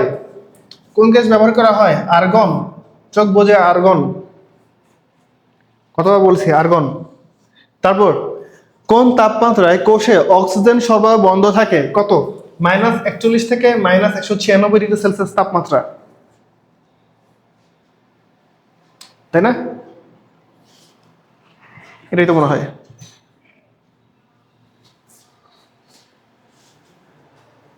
কি ছিল দেখো তো, কোন তাপমাত্রায় কোষের ভিতরে অক্সিজেন বন্ধ হয়ে যায়? দেখো কত বলছে এখানে, -120 থেকে -165, -120 থেকে -165, তাই না?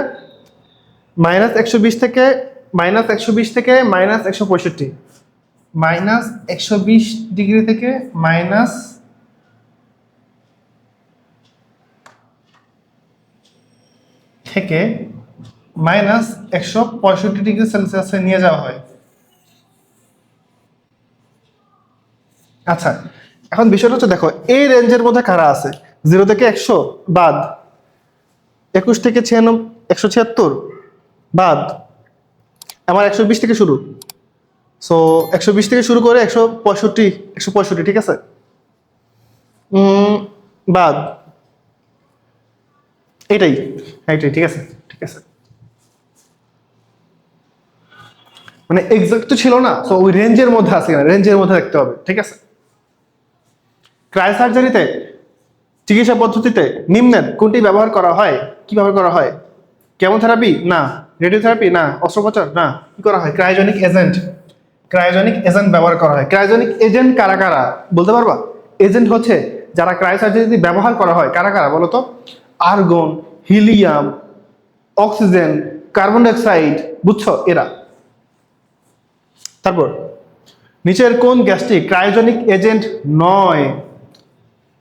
কোনটা? দেখো কার্বন ডাইঅক্সাইড CO2, এটা কি আমাদের ক্রায়োজেনিক এজেন্ট ছিল, তাই না? আমরা দেখে আসছি। বাট কার্বন মনোক্সাইড মানে কি? CO দ্বারা আমরা হচ্ছে কার্বন মনোক্সাইড কি বুঝি, এটা কি ক্রায়োজেনিক এজেন্ট না। সো খ হচ্ছে অ্যান্সার। মোস্ট ইম্পর্টেন্ট কথা হচ্ছে তোমরা এই জিনিসটাই খেয়াল করো না সবাই, তোমরা পড়ে যাও নিচের কোনটি ক্রায়োজেনিক এজেন্ট বলা হয়, এখানে তো অনেকগুলাই ক্রায়োজেনিক এজেন্ট, কোনটা হবে অ্যান্সার? কিন্তু এখানে যে বলে দিছে নয়, এইটা বেশিরভাগ মানুষজনই খেয়াল করে না, ঠিক আছে, বাট খেয়াল করতে হবে। তারপর ক্রায়োজেনিক এজেন্ট হচ্ছে কে? হ্যাঁ অক্সিজেন, ঠিক আছে, অক্সিজেন, ঠিক আছে। নিয়ন না, নিয়ন না, তরল নাইট্রোজেন, হ্যাঁ। তাহলে 1 আর 3, 1 3 কোথায়? 1 3 কোথায়? 1 3 হচ্ছে গ। তারপর শীতল তাপমাত্রায় অস্বাভাবিক রোগাক্রান্ত টিস্যু ধ্বংস করার চিকিৎসা পদ্ধতিকে আমরা কি বলি বলতো? ক্রায়োসার্জারি। কোনটি ক্রায়োসার্জারির সাথে সম্পর্কিত? ফাজি লজিক, বিশেষ ধরনের গ্লাভস, নাইট্রোজেন, নেভিগেশন। নাইট্রোজেন মানে এমন এমন কি দেয়, অপশন দেয় যেগুলো বোঝাই যায় পড়লে যে হবে না। সো কারা কারা বুঝবে? যারা যারা এই ক্লাসটা ভালো মতো করতেছে অ্যান্ড নোট করতেছে, ভাই যে সকল এক্সট্রা এক্সট্রা কথাগুলো বলতেছি, যারা নোট করতেছে ভাইয়ের সাথে সাথে, ঠিক আছে, তারা পারবে। ক্রায়োসার্জারি ব্যবহৃত হয়, ক্রায়োসার্জারি ব্যবহৃত হয় প্লাস্টিক সার্জারিতে, হার্টের বাইপাসে, চোখের লেন্স স্থাপনে, লিভার ক্যান্সারে। বলতে পারবা কোনটায়? দেখো তো ভাইয়া পরে আসছে কিনা, দেখো তো পরে আসছে কিনা, লিভার ক্যান্সার পরে আসছে কিনা?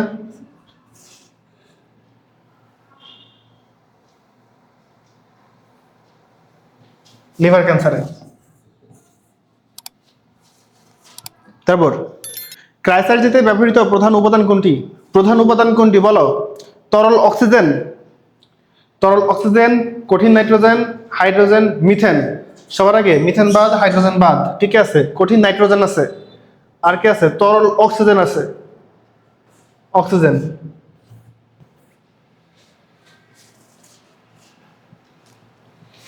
ক্রায়োসার্জারিতে কি হয় দেখি তো? টিউমার টিস্যুর তাপমাত্রা হ্রাস বৃদ্ধি করা হয়। হ্যাঁ, রাইট। নাইট্রোজেন ও অন্যান্য ক্রায়োজেনিক এজেন্ট ব্যবহার করা হয়। নাইট্রোজেন ব্যবহার করা হয়, তরল নাইট্রোজেন ব্যবহার করা হয় না, আমরা দেখছি একই জিনিস। অত্যাধিক শীতল ও অত্যাধিক শীতল ও তাপমাত্রা প্রয়োগ করা হয়। হ্যাঁ, সবগুলোই, তিনটাই।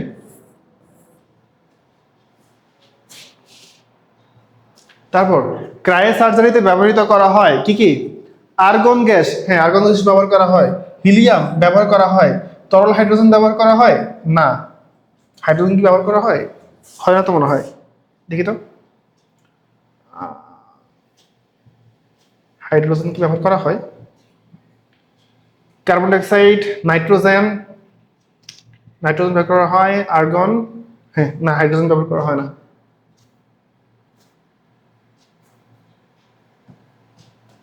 হাইড্রোজেন ব্যবহার করা হয় না। সো 2 আর 3, 2 3 কোথায়? 2 3 হচ্ছে খ,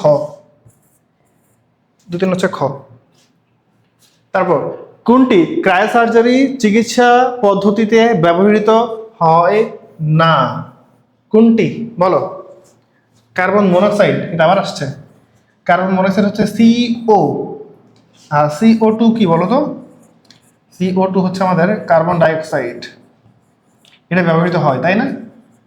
আমরা দেখে আসছি হচ্ছে কার্বন ডাইঅক্সাইড ব্যবহৃত হয়, কার্বন ডাইঅক্সাইড ব্যবহৃত হয়, আমরা দেখে আসছি। তারপর আসি, ক্রায়োসার্জারিতে যে সূক্ষ্ম সূচের মতো নল ব্যবহার করা হয় তাকে কি বলা হয়? তাকে বলা হচ্ছে ক্রায়োপ্রোব। তাকে বলা হয় কি? ক্রায়োপ্রোব। তারপর ক্রায়োসার্জারিতে ব্যবহৃত যন্ত্রপাতিগুলো কি কি? অ্যাকচুয়েটর ব্যবহৃত হয়। সবার আগে চোখ এখানে যাবে, অ্যাকচুয়েটর কি ব্যবহৃত হয় না? অ্যাকচুয়েটর হচ্ছে রোবোটিক্সের হাত ও পায়ের পেশি, তাই না? অ্যাকচুয়েটর কি জিনিস বলো? অ্যাকচুয়েটর কি জিনিস? অ্যাকচুয়েটর হচ্ছে রোবটের রোবটের হাত ও পায়ের পেশি, তাই না? অ্যাকচুয়েটর কি জিনিস? অ্যাকচুয়েটর হচ্ছে রোবটের হাত ও পায়ের পেশি। সো ক্রায়োপ্রোব ব্যবহার করা হয় এবং হচ্ছে কি স্প্রে ডিভাইস ব্যবহার করা হয়। আমরা ফার্স্টে ছবিতে দেখছি স্প্রে করতেছে। সো 1 আর 2, 1 2 কোথায়? ক, 1 2 ক। তারপর মহাকাশ অভিযান, ওকে ফাইন, নতুন টপিক চলে আসছে আমাদের সামনে। কি বলছে? মহাকাশ অভিযান ভ্রমণ হচ্ছে মহাশূন্যে রহস্য আবিষ্কারের উদ্দেশ্যে মহাশূন্যে চলিত অভিযান, সাধারণত মানব ও রোবট চালিত মহাকাশ যানের মাধ্যমে। অনেক কিছু কথাবার্তা বলছে। ইম্পর্টেন্ট কি এখানে? ইম্পর্টেন্ট হচ্ছে, হ্যাঁ ইম্পর্টেন্ট হচ্ছে এইটা, ইম্পর্টেন্ট হচ্ছে এইটা, ইম্পর্টেন্ট হচ্ছে এইটা।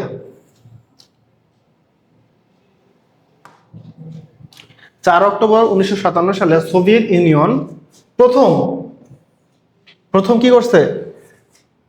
প্রথম উপগ্রহ স্পুটনিক 1 মহাশূন্যে প্রেরণ করছে। সো এটা ইম্পর্টেন্ট যে প্রথম কোন কোনটা ফার্স্টে পাঠানো হয়েছিল বলো তো? এই যে স্ফুরণিক 1, তাই না? স্ফুরণিক 1 হচ্ছে সর্বপ্রথম মহাশূন্যে প্রেরণ করা হয়েছে। তারপর কি বিশ্বের প্রথম মানুষ বহনকারী মহাকাশযান হচ্ছে ভস্টক 1। হ্যাঁ, এটা ইম্পর্টেন্ট। ভস্টক 1 এটা ইম্পর্টেন্ট, ঠিক আছে, এটা ইম্পর্টেন্ট। ভস্টক একটা হচ্ছে ইম্পর্টেন্ট। আচ্ছা, ভস্টক 1 কি করছে? ও হচ্ছে মানুষজনকে নিয়ে গেছে ফার্স্ট। তারপর কি 1 মাসের ভিতর যুক্তরাষ্ট্র অ্যালান শেফার্ডের না আর ইম্পর্টেন্ট নাই। সো এই দুই তিনটা জিনিস মোটামুটি ইম্পর্টেন্ট। কি বললাম? সর্বপ্রথম কোনটা গেছে? 1957 সালে কে গেছে? স্পুটনিক 1 গেছে। এরপরে প্রথম মানুষ নিয়ে গেছে কে? ভস্টক 1। এই দুটো জিনিস ইম্পর্টেন্ট। আচ্ছা, তারপর যাই, কি বলছে?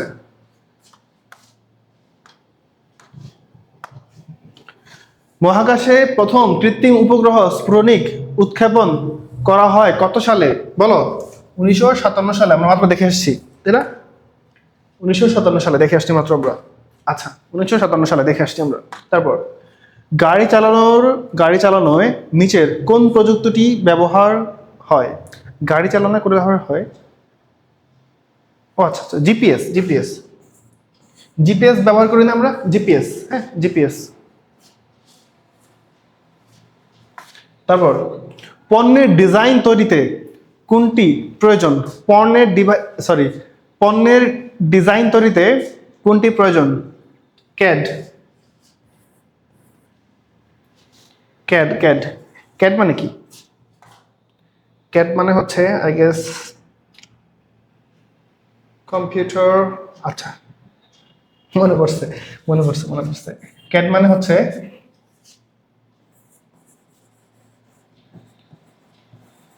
কম্পিউটার এইডেড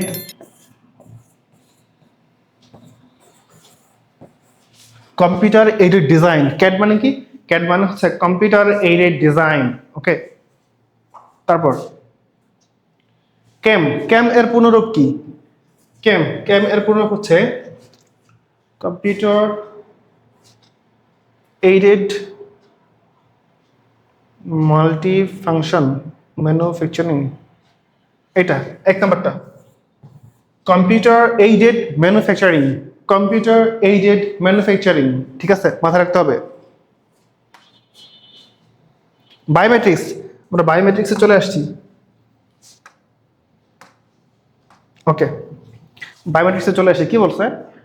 গ্রিক শব্দ বায়ো ও ম্যাট্রিক্স থেকে উৎপত্তি হয়েছে বায়োমেট্রিক্স। বায়োমেট্রিক্স হলো এমন একটি প্রযুক্তি যেখানে কোনো ব্যক্তির দেহ গঠন, আচরণ, বৈশিষ্ট্যের উপর ভিত্তি করে তাকে ইউনিকভাবে, অদ্বিতীয় মানে কি বলতো? ইউনিকভাবে চিনতে সাহায্য করে। ঠিক আছে, কোনো ব্যক্তিকে ইউনিকভাবে চিনতে সাহায্য করে কে? বায়োমেট্রিক্সের মাধ্যমে। বায়োমেট্রিক্স কি করে বলতো? যেটি রেটিনা স্ক্যান করে, ফিঙ্গারপ্রিন্ট নেয়, তাই না? তারপর হচ্ছে ফেস রিকগনিশন। আমাদের অ্যাপেল ডিভাইসগুলো কি করে? ফেস রিকগনিশন আছে না, সেখানে ফেস আনলক বলি আমরা। সো কিসের মাধ্যমে করে? বায়োমেট্রিক্সের মাধ্যমে করে। কিভাবে করে? মূলত হচ্ছে দেখো, আমাদের প্রত্যেকের কি আছে? এই যে নাক আছে না, নাক থেকে এই পোর্শনটা, এই পোর্শনটা, এখানের মধ্যে একটা মানে জিওমেট্রি অঙ্কন করে যে এখান থেকে এটুক পর্যন্ত কতটুকু দূরত্ব। তারপর হচ্ছে ধরো তোমার এই ঠোঁট থেকে একটু কতটুকু দূরত্ব। তারপর হচ্ছে ধরো তোমার এই যে চুল থেকে একটুকে কতটুকু দূরত্ব। এই যে মাথা, এই 2 অংশ, এর মধ্যে দূরত্ব কতটুকু, বুঝছো? যে ফেসের একটুকে লম্ব দূরত্ব কতটুকু, বুঝছো? এভাবে হচ্ছে তোমার দূরত্ব মেজার করে হচ্ছে তোমার বলে যে এই হচ্ছে সেই পার্সন। সো মোবাইলটা খোলা যাবে এবার। বুঝা গেছে? এইভাবে মূলত হচ্ছে ফেস রিকগনিশন কাজ করে। তারপর কি আসো দেখি, বলছে বায়োমেট্রিক্সের প্রকারভেদ। বায়োমেট্রিক্স 2 ধরনের। কি কি? একটা হচ্ছে দেহের গঠন, শারীরবৃত্তীয়, আরেকটা হচ্ছে আচরণগত বা বিহেভিয়ারাল। ঠিক আছে, তো কি কি বলছে? দেহের গঠনগত হচ্ছে fingerprint, hand geometry, Irish retina scan, face recognition, DNA, এগুলো। আর আচরণগত বলছে ভয়েস রিকগনিশন, তারপর কি সিগনেচার, টাইপিং। ওকে, আচরণগত, voice recognition, signature, typing. Okay, fine. তারপর কি আছে? এমসিকে চলে আসছে। কি বলছে? বৈশিষ্ট্য অনুযায়ী জীবকে শনাক্তকরণের প্রযুক্তি কোনটি? বায়োমেট্রিক্স। অ্যাসিড পাওয়ারটা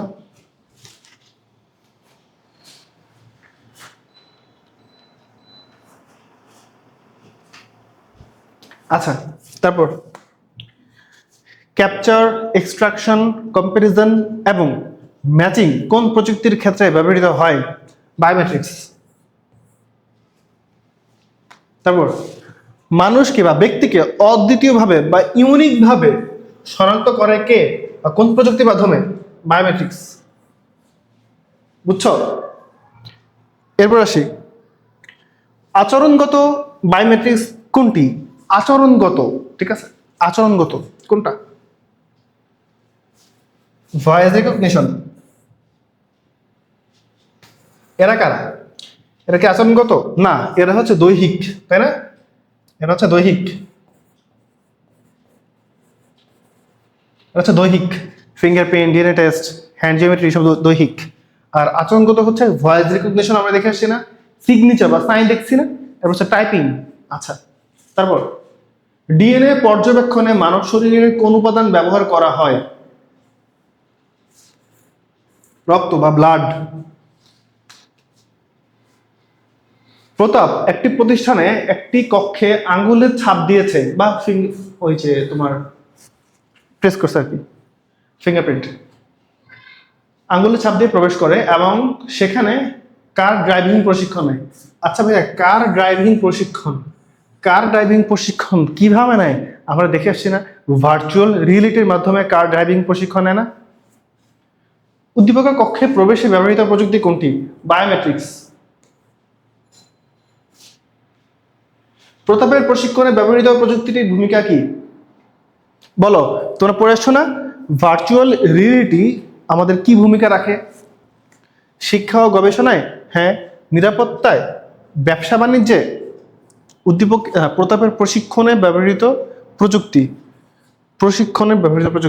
প্রশিক্ষণ কোথায়? ঢুকছে হচ্ছে আঙ্গুলের ছাপ দিয়ে, মানে বায়োমেট্রিক্স দিয়ে। সেখানে সে কার ড্রাইভিং প্রশিক্ষণ নেয়? কার ড্রাইভিং প্রশিক্ষণ নেয়। সো প্রতাপের প্রশিক্ষণের ক্ষেত্রে ব্যবহৃত প্রযুক্তি ভূমিকা রাখে কোথায়? শিক্ষা গবেষণায়, ঠিক আছে। ব্যবসা বাণিজ্যে ভার্চুয়াল রিয়েলিটি ভূমিকা রাখে, নিরাপত্তায় রাখে। ব্যবসা বাণিজ্যে ভার্চুয়াল রিয়েলিটি কি ভূমিকা রাখে? ব্যবসা বাণিজ্যে, হ্যাঁ রাখে। কিভাবে? দেখো, ধরো তুমি বাংলাদেশে বসে, হ্যাঁ, কিছু ধরো তোমার ব্যবসার কাজে বিভিন্ন ধরনের মালামাল তুমি হচ্ছে দেখতে চাও, ধরো সেগুলো চায়নাতে আছে। তো চায়না তোমার যেখানে আছে, হ্যাঁ,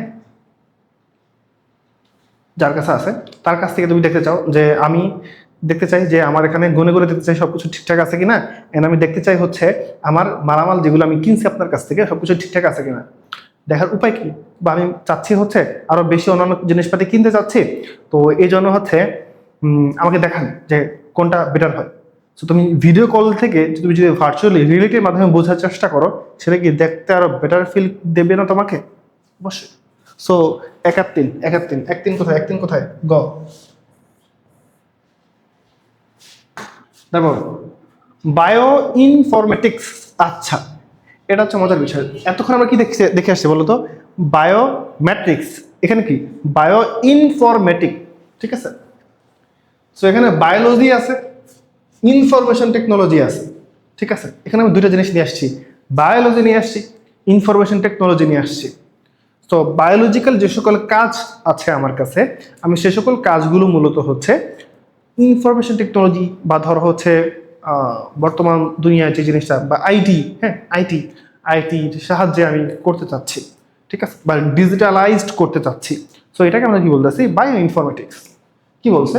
জীববিজ্ঞানের তথ্য সংরক্ষণ, বিশ্লেষণের জন্য কম্পিউটার প্রযুক্তি ব্যবহারের পদ্ধতিকে আমরা কি বলতেছি বলতো? বায়ো ইনফরমেটিক্স বলতেছি। সো বায়ো ইনফরমেটিক্সের কিছু কাজ রয়েছে। ডিএনএ সিকোয়েন্স অ্যানালাইসিস করে, প্রোটিন স্ট্রাকচার অ্যানালাইসিস করে, জিন অ্যানালাইসিস করে। আচ্ছা, ধরো অনেক মানুষ ধরো ইয়েতে মারা যায়, প্লেন ক্র্যাশ হয়ে মারা যায়, বা হচ্ছে ধরো এমনভাবে মারা গেছে যে তার বডি দেখে বা চেহারা দেখে তাকে চিনা যায় না, তখন কি করে যে জানো, ডিএনএ টেস্ট করে, বুঝছো? সো যে ডিএনএ টেস্ট যে করে সেখানে আসলে কি হয়, সেখানে মূলত আমাদের ডিএনএ এর মধ্যে থাকে অনেক ধরনের প্রোটিন। হ্যাঁ, ডিএনএ এর মধ্যে কি থাকে ভাইয়া, অনেক ধরনের প্রোটিন থাকে। সো ওই প্রোটিনগুলো একটা প্রোটিনের সাথে আরেকটা প্রোটিন ম্যাচ হয় কিনা, ওই ম্যাচ করে করে বুঝে যে আসলে কত পার্সেন্ট ম্যাচ হয়েছে। যত বেশি পার্সেন্ট ম্যাচ হয়েছে তার মানে বোঝা যায় যে এই লোকটা আসলে ওই পরিবারের অংশ বা ওই পরিবারের কেউ। বুঝা গেছে কিভাবে ডিএনএ টেস্ট করে? আচ্ছা, ডিএনএ কেমন বলো তো? এমন না প্যাটার্ন। সো ডিএনএ এর মধ্যে এরকম এখানে অনেকগুলো প্রোটিন থাকে, বুঝছো? অনেকগুলো প্রোটিন থাকে, পড়ছিলাম তো অনেক আগে, হালকা পাতলা মনে আছে যদিও। Adenine, guanine, cytosine, thymine, uracil, ঠিক আছে? এরকম অনেকগুলো প্রোটিন থাকে। সো এই প্রোটিনগুলো হচ্ছে ম্যাচ করতে হয়, অ্যাডেনিনের সাথে থায়ামিন, গুয়ানিনের সাথে হচ্ছে সাইটোসিন। হ্যাঁ, এরকম হচ্ছে তোমার কি থাকে এরকম যে প্রোটিন। হ্যাঁ, এই যে প্রোটিনগুলো যদি ধরো তোমার এরকম বর্ণাকারে থাকে তাহলে বোঝা যায় যে না ঠিক আছে। হ্যাঁ, ঠিক আছে। সো এরকম প্রোটিন, ডিএনএ এরকম প্রোটিনের মিচ ম্যাচ যদি হয় বা এরকম ম্যাচ করার মাধ্যমে মূলত বুঝে যে আসলে এই ব্যক্তিটা কোন ফ্যামিলির অংশ, ঠিক আছে? সো বায়ো ইনফরমেটিক্সের মাধ্যমে মূলত আমরা ডিএনএ সিকোয়েন্স অ্যানালাইসিস করি। হ্যাঁ, প্রোটিন স্ট্রাকচার অ্যানালাইসিস করি যে এই প্রোটিনের স্ট্রাকচারটা ঠিক আছে কিনা। তারপর হচ্ছে জিন অ্যানালাইসিস করি বা জেনেটিক্স বোঝার জন্য জিন অ্যানালাইসিস করি। তারপর কি বলতো, ব্যবহার, নতুন ওষুধ আবিষ্কারের জন্য, রোগ গবেষণায়, জিনগত রোগ নির্ণয়ের ক্ষেত্রে আমরা বায়ো ইনফরমেটিক্স ব্যবহার করে থাকি। বায়োলজির মধ্যে আমরা যদি প্রযুক্তি নিয়ে আসি তাহলে যেই মিল বন্ধনটা সেটাকে আমরা কি বলি, বায়ো ইনফরমেটিক্স বলি। ক্লিয়ার? ওকে, কি বলছে, কোনটি বায়ো ইনফরমেটিক্সের উদাহরণ নয়? এই কোশ্চেনগুলাই মূলত হচ্ছে মানুষজনকে বেশি কনফিউজ করে, ঠিক আছে? ডেটাবেজ, হ্যাঁ ডেটাবেজ লাগে, কারণ ডেটাবেজের মধ্যে সকল ইনফরমেশন তোমাকে রাখতে হবে। প্রোগ্রাম লাগবে, গণিত পরিসংখ্যান লাগবে, কোনটা লাগবে না? রসায়ন লাগবে না। সো অ্যান্সার কোনটা? রসায়ন। কেন রসায়ন আনসার? কারণ বলছো নয়। প্রোটিনের সিকোয়েন্স তৈরির প্রযুক্তি কোনটি? বায়ো ইনফরমেটিক্স, আমরা দেখে আসছি, প্রোটিন অ্যানালাইসিস করে। জীব সংক্রান্ত তথ্য ব্যবস্থাপনার কাজে কম্পিউটার প্রযুক্তির ব্যবহার বায়ো ইনফরমেটিক্স। বিভিন্ন জটিল রোগের কারণে আবিষ্কার কোন প্রযুক্তি কাজ করতেছে? Bio informatics. বায়ো ইনফরমেটিক্সে ব্যবহৃত হয় কি? ডিএনএ ম্যাপিং, ঠিক আছে, জিন ফাইন্ডিং, ঠিক আছে, মেশিন লার্নিং, না, এক আর দুই ক। ওকে, জেনেটিক ইঞ্জিনিয়ারিং নিয়ে আসছি, মজার একটা ছবি তোমাদের সামনে নিয়ে আসছি, ঠিক আছে?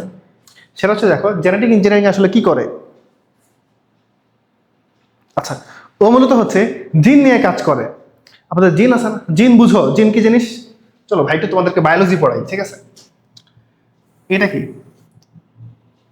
ধরো এটা হচ্ছে একটা প্রাণী কোষ, ঠিক আছে? এটা হচ্ছে কি আমাদের একটা প্রাণী কোষ, মানে প্রাণী কোষ মানে আমাদের মানুষের কোষ আর কি, ঠিক আছে? তো প্রাণী কোষের মধ্যে কি থাকে, একটা নিউক্লিয়াস থাকে। এখানে কি থাকে ভাইয়া? নিউক্লিয়াস থাকে। নিউক্লিয়াসের বাইরে আবরণ, নিউক্লিয়াস মেমব্রেন, তার মধ্যে আছে নিউক্লিওলাস, অ্যান্ড তার আশেপাশে হচ্ছে ছড়ানো ছিটানো আছে কি।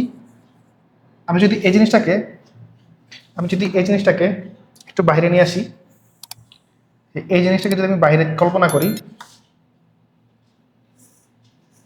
এই জিনিসটাকে যদি আমি বাইরে নিয়ে আসি তাহলে বিষয়টা এমন দাঁড়াবে, এই যে দেখো,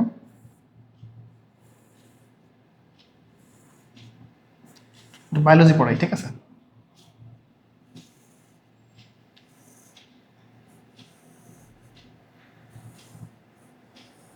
এই যে, হ্যাঁ, এই যে ভিতরে এটা হচ্ছে কি, ভিতরে এটা হচ্ছে আমাদের নিউক্লিওলাস, আর তার চারপাশে হচ্ছে কি আছে, তার চারপাশে আছে ক্রোমাটিন জালিকা বা ক্রোমাটিন তন্তু, ঠিক আছে?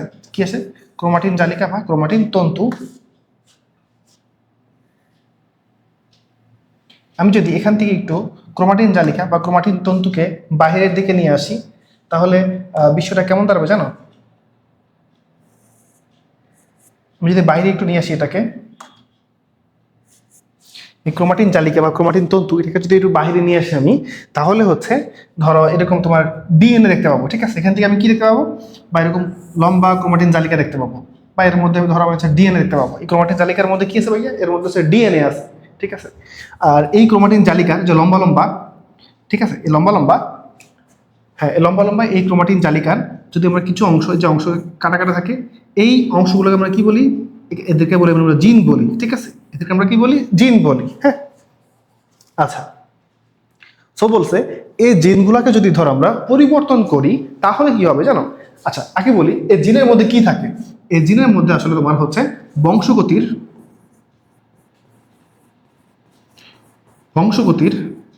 বৈশিষ্ট্য থাকে, ঠিক আছে? আমাদের বংশগতির বৈশিষ্ট্য বহন করে কে? আমরা কি বলি বলতো? বংশগতির বৈশিষ্ট্য বহন করা কি আমাদের ক্রোমোজোম, ঠিক আছে, বা ডিএনএ। আসলে ডিএনএ এর মধ্যে কি থাকে? ডিএনএ এর মধ্যে আসলে জিন থাকে। জিন মূলত হচ্ছে সকল কিছু আমাদের পরিবহন করে নিয়ে যায় এক প্রজন্ম থেকে অন্য প্রজন্মে। ক্লিয়ার? ওকে। সো বিষয়টা হচ্ছে দেখো, জিন, এই যে জিন, এই জিন নিয়ে যে গবেষণা করা হয়, জিন নিয়ে যে গবেষণা করা হয় সেটাকে আমরা কি বলি? Genetic engineering. ক্লিয়ার?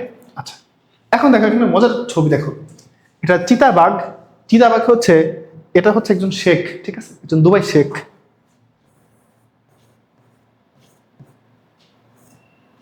এটা হচ্ছে একজন দুবাই শেখ। তো উনি হচ্ছে দেখো হাত দিয়ে রাখছে, আর হচ্ছে চিতাবাঘ হাতের মধ্যে হচ্ছে কামড় দিয়ে রাখছে, মানে মজা করতেছে চিতাবাঘের সাথে। চিন্তা করা যায়, বাঘের সাথে মজা করতেছে, বাঘ কিছু করতেছে না, কেমনে সম্ভব? মূল রিজনটা হচ্ছে বাঘের জিনের মধ্যে বিলে জিন দিয়ে রাখছে। বুঝছো? মানে বাঘের জিনের মধ্যে ধরো এমন জিন দিয়ে রাখছে, এমন কোনো প্রাণীর জিন দিয়ে রাখছে যে সকল প্রাণীগুলো খুব ভয় পায় মানুষকে, বা ধরো মানুষের খুব বন্ধু, যেমন বিড়াল মানুষের বন্ধু না, সো বিড়ালের জিন দিয়ে রাখছে। তো এই জন্য কি হয়েছে, বাঘ আর বাঘ নাই, হচ্ছে বিলাই বাঘ হয়ে গেছে। হ্যাঁ, বিলাই বাঘ হয়ে গেছে। আচ্ছা, তো এই জন্য দেখা গেছে কিছু করে না। দেখছো, দেখবা গুগলে সার্চে দেখবা দুবাই শেখ, হ্যাঁ দুবাই শেখ মডিফাইড এনিমেলস লিখে হচ্ছে গুগলে সার্চ দিবা, এরকম অনেক কিছু দেখতে পাবা। দেখবা তোমার হচ্ছে ওরা ঘোড়াগুলোকে বিড়াল বানিয়ে রাখছে। হ্যাঁ, মানে ঘোড়া ঘোড়ার মতোই দেখতে, বাট বিড়ালের মতো আচরণ করে। বাঘ, সিংহ, আবার দেখবা হচ্ছে তোমার সিংহ কিন্তু দেখতে দেখা যায় বাঘের মতো, দেখো বাঘ কিন্তু হচ্ছে দেখতে দেখা যায় সিংহের মতো, ঠিক আছে? কেমন এমন হচ্ছে? ওদের ভিতরে যে জিনগুলা, যেগুলো হচ্ছে ওদের এক প্রজন্ম থেকে আরেক প্রজন্মে বৈশিষ্ট্য বহন করে নিয়ে যায়, ওই ছোট ছোট জিনগুলোকে ওরা জাস্ট কেটে দিয়ে অন্য বৈশিষ্ট্য জিন রেখে দিছে, তাহলে চেঞ্জ হয়ে গেছে। বুঝছো? দেখো এখানে কি কয়েকটা সিকোয়েন্স ছিল না জিনের? ধর আমি এর মধ্যে হচ্ছে কোনো একটা সিকোয়েন্সের মধ্যে একটু ঝামেলা করে দিব, ঠিক আছে? ধরো হচ্ছে এখানে একটু ঝামেলা করে দিব, আমি একটু ঝামেলা করে দিছি, এখন কি জিনিসটা দেখতে অন্যরকম হয়ে গেছে না? সো আসলে বিষয়টা হচ্ছে এমনই ঘটে অ্যাকচুয়ালি, ঠিক আছে? ওকে, তারপর কি বলছে? জেনেটিক ইঞ্জিনিয়ারিং এর কিছু ব্যবহার দেখো কৃষির ক্ষেত্রে কি করছে দেখো তো। উন্নত ফসল উৎপাদন করা যায়, রোগ প্রতিরোধকারী যে উদ্ভিদগুলো সেগুলো আমরা ইউজ করতে পারি চাইলে। হ্যাঁ, কীটনাশক প্রতিরোধ ক্ষমতা বৃদ্ধি করা যায়। উদাহরণ দেখো একটা গোল্ডেন রাইস। আচ্ছা, তারপর শিল্পক্ষেত্রে খাদ্য উৎপাদন বৃদ্ধি, এনজাইম উৎপাদন, চিকিৎসা ক্ষেত্রে ইনসুলিন, এটা খুব ইম্পর্টেন্ট একটা জিনিস। কাহিনী বলি, হ্যাঁ, বিষয়টা হচ্ছে ইনসুলিন অনেক ইম্পর্টেন্ট একটা জিনিস। যারা হচ্ছে তোমার ধরো ডায়াবেটিস আছে, তোমাদের আশেপাশে বা ঘরে দেখবে তোমাদের অনেকে ডায়াবেটিস আছে, মানে অনেকে আত্মীয় স্বজন, হ্যাঁ রিলেটিভ দেখবে ডায়াবেটিস আছে অনেক বেশি পরিমাণ যাদের থাকে, তাদেরকে সাধারণত ইনসুলিন নিতে বলে আর কি। তো ইনসুলিন কি জিনিস পরে বলবো, ঠিক আছে? এটা তোমাদের বায়োলজি টিচার তোমাদেরকে বোঝাবে ইনসুলিন কি জিনিস। আমরা জানি ইনসুলিন আসলে কি জিনিস, এটা কোথা থেকে বের হয়। আমরা জানি আমাদের অগ্নাশয় থেকে বের হয়, তাই না? ইনসুলিন একটা কোষ থেকে, এটা সম্ভবত হচ্ছে তোমাদের বিটা কোষ, বিটা কোষ মেবি, আলফা কোষ, একটা হচ্ছে গ্লুকাগন আর একটা হচ্ছে ইনসুলিন। গ্লুকাগন সম্ভবত হচ্ছে আলফা কোষ থেকে, আর ইনসুলিন সম্ভবত বিটা কোষ থেকে, বা ভাইস ভার্সা হতে পারে, সঠিক খেয়াল নাই আমার। আচ্ছা, তো এই ইনসুলিনের কাজ কি? ইনসুলিনের কাজ হচ্ছে অনেক কাজ আছে, তো বিষয়টা আমি জাস্ট বলি, অল্পতে বোঝাই বলি যে এই ইনসুলিন উৎপাদন আগে আসলে কোনো একটা প্রাণীর দেহ থেকে পাওয়া যাইতো, পরবর্তী কি করা হয়েছে জানো? ওই প্রাণীর দেহ থেকে ওই যে জিনটা কেটে নেওয়া হয়েছে, কেটে নিয়ে ইকোলাই এর নাম শুনছো? ইকোলাই, তারপর হচ্ছে এই ধরনের ছোটোখাটো যে ব্যাকটেরিয়াগুলো আছে, এই ব্যাকটেরিয়ার জিনের মধ্যে কি করছে, ওই প্রাণীর জিনটা এসে দিয়ে দিছে, মানে যে জিনের কারণে ওই প্রাণীর মধ্যে ইনসুলিন বেশি বেশি তৈরি হইতো, ওই প্রাণীর ওই জিনটা হচ্ছে ইকোলাই বা এই ধরনের ব্যাকটেরিয়ার গায়ের মধ্যে হচ্ছে কি করছে, বা জিনের মধ্যে অ্যাড করে দিছে। অ্যাড করার ফলে কি হয়েছে, পরবর্তীতে বেশি বেশি পরিমাণে এই ধরনের ব্যাকটেরিয়াগুলোর মানে মানে বৃদ্ধি করাইছে, বুঝছো? বৃদ্ধি করানোর ফলে কি হয়েছে, ইনসুলিনের পরিমাণ বৃদ্ধি পাইছে। তো এভাবে আসলে ইনসুলিনের দাম কমে গেছে, দাম না মানে আগে আসলে এক একটা ইনসুলিনের দাম ধরো লাখ লাখ টাকা থাকতো, বাট এখন কি লাখ লাখ টাকা না, ধরো মোটামুটি আমাদের সাধ্যের ভিতরে চলে আসছে, আই গেস 500-1000 টাকা। আমি সঠিক খেয়াল নেই বা জানি না আমি আসলে ইনসুলিনের দাম কিরকম। সো এমনই হওয়া উচিত, 500-1000 বা এর ভিতরে বা ভালো রেঞ্জের বাইরে একটু থাকতে পারে। সো কই ছিল লাখ লাখ টাকা, তার থেকে ধরো হাজার হাজার টাকা চলে আসছে। সো বেটার না? কিভাবে হয়েছে? পুরোটা হচ্ছে যে জেনেটিক ইঞ্জিনিয়ারিং এর মাধ্যমে হয়েছে। বোঝা গেছে? ওকে, তারপর কি বলছে দেখো তো, ডিএনএ নতুন বিন্যাস তৈরিতে কোনটি ব্যবহার করা হয়? Genetic engineering. তারপর বিজ্ঞানী মকসুদুল আলম কোন বিষয়ে গবেষণা করে বিশ্ব দরবারে খ্যাতি অর্জন করেন? পাট গবেষণা করে, পাট নিয়ে উনি গবেষণা করছে। দেখি তো, এটা কি ভাই লিখেছিলাম পাট নিয়ে গবেষণার বিষয়? এই যে তখন বলতে ভুলে গেছিলাম, এই যে হ্যাঁ লেখা হয়েছিল আমার এখানে, এই দেখো ভাই লিখেছিলাম এটা, পাট নিয়ে গবেষণা করেছিলেন ডক্টর মাকসুদুল আলম। উনি হচ্ছে পাটের জিনোম নিয়ে গবেষণা করেছিলেন এবং পুরস্কারও পাইছে উনি আর কি। বিজ্ঞানী মাকসুদুল আলম কোন বিষয়ে গবেষণা করে বিশ্ব দরবারে খ্যাতি অর্জন করেন? পাট নির্ণয়, হ্যাঁ পাটের জিনোম নিয়ে আবিষ্কার করছে উনি। তারপর কি বলছে, জেনেটিক ইঞ্জিনিয়ারিং ব্যবহৃত হয় কোথায়? ডিএনএর সাজসজ্জা পরিবর্তনে, বংশগতির ধারা অনুসন্ধানে, স্বাক্ষর শনাক্তকরণে। 1-2 ক। স্বাক্ষর শনাক্তকরণে আমরা কি ব্যবহার করি বলো তো? কি ব্যবহার করি বলো? বায়োমেট্রিক্স ব্যবহার করি না আমরা? বায়োমেট্রিক্স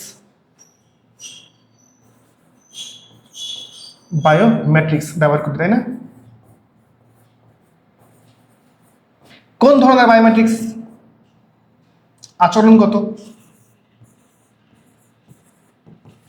আচরণগত বায়োমেট্রিক্স, তাই না?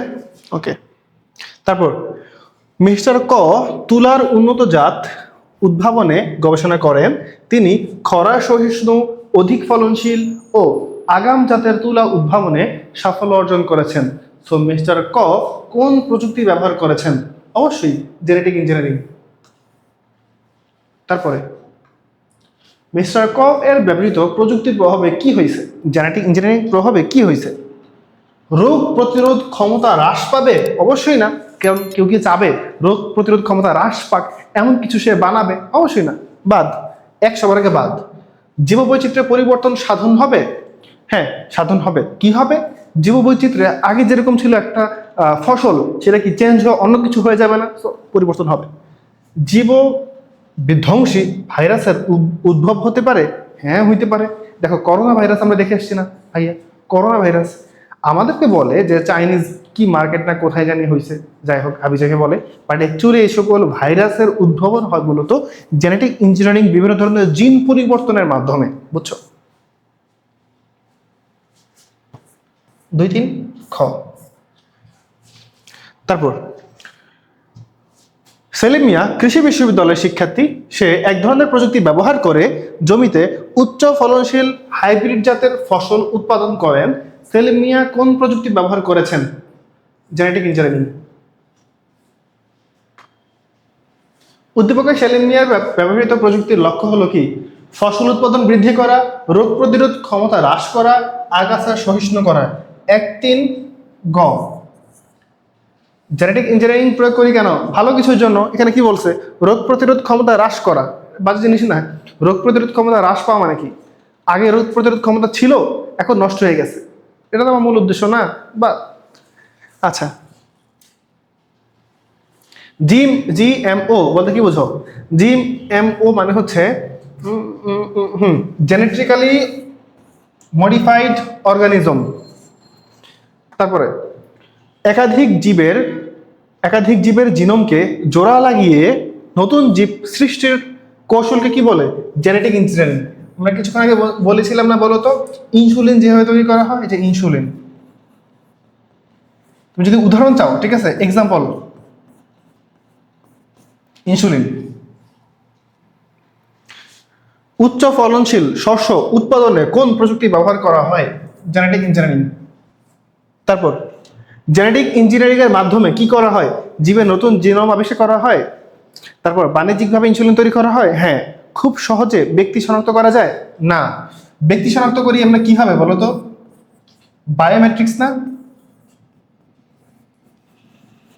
বায়োমেট্রিক্স। সেখানে অ্যান্সার কোনটা কোনটা? 1 আর 2। 1 2। 1 2 কোথায়? ক। তারপর ন্যানো টেকনোলজি, দেখি কি বলছো ওরা। ওরা বলতেছে ন্যানো টেকনোলজি হলো একটা উন্নত প্রযুক্তি যেখানে কি হয়, যেখানে 1 থেকে 100 ন্যানোমিটার অর্থাৎ 10⁻⁹ মিটার স্কেলে পদার্থকে নিয়ন্ত্রণ, নকশা ও ব্যবহার করা হয়। এই ক্ষুদ্র স্কেলে বস্তুগুলোকে ভৌত, রাসায়নিক, জৈবিক বৈশিষ্ট্যে বিশেষ পরিবর্তন দেখা যায়। ওকে, ব্যবহার কি বলছে দেখো তো, কিছু ব্যবহার বলছে দেখো। চিকিৎসা ক্ষেত্রে, হ্যাঁ চিকিৎসা ক্ষেত্রে ব্যবহার করা হয়। ইলেকট্রনিক্সের ক্ষেত্রে আমরা দেখো বিভিন্ন ধরনের ট্রানজিস্টর ব্যবহার করা হয়, মাইক্রোচিপ ব্যবহার করা হয়। আবার দেখো আমরা বিভিন্ন প্রসেসর আছে না, আমরা বিভিন্ন প্রসেসর চিনি না, আমাদের পিসির জন্য বিভিন্ন ধরনের প্রসেসর, সবকিছু হচ্ছে ন্যানো টেকনোলজির মাধ্যমে বানানো হয় যাতে অনেক অনেক অনেক ক্ষুদ্র থাকে, বুঝছো? দেখো আগে কম্পিউটার কেমন ছিল, বিশাল বড় ছিল, এখন কেমন হয়েছে, আমাদের ডেস্কের মধ্যে আসতেছে তো ছোট ছোট কম্পিউটার। তো কিভাবে পসিবল হচ্ছে? ন্যানো টেকনোলজির মাধ্যমে পসিবল হচ্ছে। ওকে, পড়ে নিবা, সুবিধা আছে কিছু, পড়ে নিবা, অসুবিধা আছে কিছু, ইজি ব্যাপার।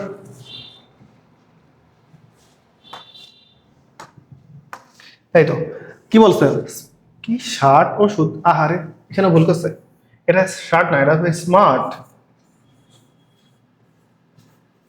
স্মার্ট ওষুধ তৈরিতে ব্যবহৃত হয় কোনটি? Nano technology. ট্যানারি শিল্পের বর্জ্যকে দূষণমুক্ত করতে কোন প্রযুক্তি ব্যবহার করা হয়? Nano technology. চিকিৎসা ক্ষেত্রে ন্যানো টেকনোলজির ব্যবহার হতে পারে এন্ডোস্কোপি, এক্সরে, কোলোনোস্কোপি। এক্সরে না, এক্সরে না, এক্সরে বাদ, এটা বাদ। 1 আর 3, 1 3, 1 3 কোথায়? 1 3 কোথায়? 2, সরি গ, 1 3 হচ্ছে গ। ন্যানো প্রযুক্তির মাধ্যমে সম্ভব হচ্ছে কি? বৃহৎ স্কেলে পণ্য উৎপাদন, সূক্ষ্ম ও ছোট পণ্য উৎপাদন, বর্জ্য পরিষ্কারকরণ, বর্জ্য পরিষ্কারকরণ না, 1 আর 2 ক, 1 2 ক। তারপরে কি বলছে? আরিয়া 10⁻⁹ স্কেলে পণ্য উৎপাদন নিয়ে গবেষণা করে তাদের উৎপাদিত পণ্য সূক্ষ্ম, ছোট হলেও মজবুত ও টেকসই হয়। হাজিরার জন্য অফিসে তাকে একটি ডিভাইসে আঙ্গুলের ছাপ দিতে হবে। তা আঙ্গুলের ছাপ কি দিয়ে দেয় বলো তো? সেই ডিভাইসটা কি বলো তো? ফিঙ্গারপ্রিন্ট না? আর এটা কোন পদ্ধতি? এটা কোন পদ্ধতি হাজিরার জন্য? এটা হচ্ছে আমাদের বায়োমেট্রিক্স, তাই না? বায়োমেট্রিক্স। আরিয়ার গবেষণার প্রয়োগ ক্ষেত্রগুলো কোথায় কোথায়? ন্যানো টেকনোলজি, চিকিৎসা ক্ষেত্রে, খাদ্য শিল্পে, জ্বালানি ক্ষেত্রে, হ্যাঁ সব ক্ষেত্রেই, সব ক্ষেত্রেই। তারপর কি বলছে মাসুদ? আচ্ছা ধরো এর আগের কোশ্চেনটাতে ধরো যদি এমন হইতো, আমাকে যদি বলতো যে হাজিরার জন্য সে যে ডিভাইসটা ইউজ করে সেটা কোন প্রযুক্তির, আমি কি বলতাম? বায়োমেট্রিক্স প্রযুক্তির, বুঝছো?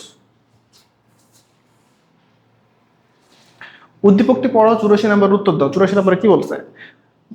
মিস্টার মাসুদ একজন চিকিৎসক, ওকে, তার স্পর্শ ছাড়া তার মোবাইল ফোনটি চালু হয় না। অর্থাৎ কি, আমরা যে ফিঙ্গার স্ক্যানার করি না, আমাদের ফিঙ্গারপ্রিন্ট আছে না, ওরেই। তিনি রোগীদের চিকিৎসার ক্ষেত্রে অতি ক্ষুদ্র যন্ত্র ব্যবহার করেন। মিস্টার মাসুদ কর্তৃক রোগীর চিকিৎসায় ব্যবহৃত প্রযুক্তি, এই যে অতি ক্ষুদ্র, অতি ক্ষুদ্র মানে কি? অতি ক্ষুদ্র বলা মানে হচ্ছে nano technology. So mister Masud কর্তৃক রোগীদের চিকিৎসায় ব্যবহৃত প্রযুক্তির কুফল কি? খারাপ দিকগুলো কি কি? খারাপ দিকগুলো হচ্ছে ন্যানো টেকনোলজির মাধ্যমে কি হয়, যে মিসাইল বানানো হয়, বোমা বানানো হয়, বুঝছো? সো এটা কুফল কি? কুফল হচ্ছে প্রাণঘাতী স্মার্ট ড্রাগ তৈরি করা হয়। আচ্ছা, স্মার্ট ড্রাগ তৈরি করা হয়, এটা তো ভালো জিনিস, ভালো জিনিস, এটা ভালো জিনিস। সো প্রাণঘাতী অস্ত্র তৈরি করা হয়, হ্যাঁ। ধনী গরিবের মধ্যে পার্থক্য চরম মাত্রা বৃদ্ধি করা হয়, হ্যাঁ। 2 আর 3, 2 আর 3 ঘ।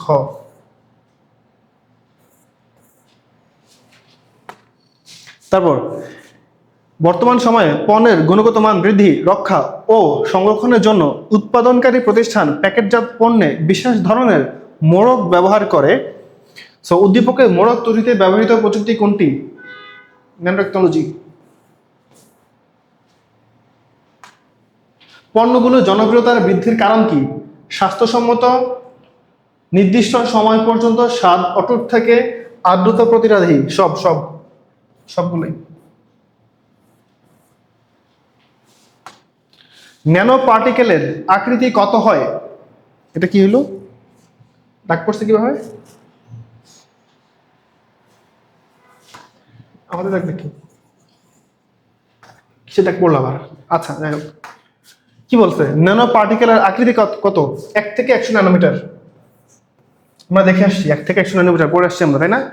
আর কত ছিল? 10⁻⁹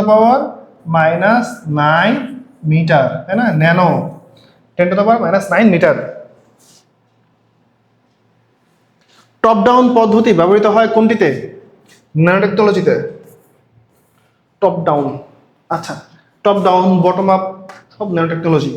ন্যানো প্রযুক্তিতে কয়টি পদ্ধতি ব্যবহার করা হয়? 2টা পদ্ধতি। কি বললাম? একটা হচ্ছে টপ ডাউন, একটা হচ্ছে বটম আপ, এই 2টা পদ্ধতি। সানস্ক্রিন ও ময়শ্চারাইজার তৈরিতে ব্যবহৃত হয় কোন পদ্ধতি? Nano technology. Oh, bye bye, bye bye. So সবাইকে বাই বাই। আচ্ছা, আমাদের ক্লাস আজকে এই পর্যন্তই। আমাকে বলো, ভাইকে বলো, তোমরা সবাই বুঝছো কিনা? আমি আশা করি আমি যেভাবে বুঝাইছি বা প্রতিটা টপিক এমনভাবে তোমাদের সামনে উপস্থাপন করেছি, এবং প্রতিটা টপিকের পর পর প্রতিটা টপিক সম্পর্কিত যে ধরনের এমসিকিউ তোমাদের পরীক্ষা আসার সম্ভাবনা সবচেয়ে বেশি, ভাই তোমাদেরকে সেই ধরনের এমসিকিউ নিয়ে আজকে আলোচনা করেছি। সো আজকের ক্লাসটা তুমি যদি করো, আমি আশা রাখতে পারি তুমি যদি একজন এইচএসসি স্টুডেন্ট হয়ে থাকো, হয়তো বা তুমি first year student, second year student, পরীক্ষার্থী, তুমি যেই হও না কেন, আমি আশা রাখতে পারি তুমি খুব ইজিলি আজকে এই চ্যাপ্টারটা ভালো মতো বুঝে গেছো। সো আজকে এই পর্যন্তই।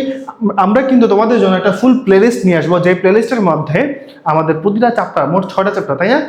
মোট 6টা চ্যাপ্টার তোমাদের রয়েছে এইচএসসি আইসিটিতে। আমি প্রতিটা চ্যাপ্টারের জন্য ডেডিকেটেডলি এমসিকিউর জন্য এবং সিকিউর জন্য আলাদা আলাদা তোমাদের জন্য ভিডিও নিয়ে আসবো, যাতে তোমাদের কোনো সমস্যা না হয়। আর সবগুলো ভিডিও থাকবে সম্পূর্ণ তোমাদের জন্য ফ্রি, বুঝছো? ভাইয়ার পক্ষ থেকে। ক্লিয়ার? তো সবাই কি করবা? সবাই ভালো মতো পড়বা, পড়ে কমেন্টে লিখবা যে তুমি বুঝছো কিনা। যদি বুঝে থাকো বলবা যে ভাইয়া বুঝছি।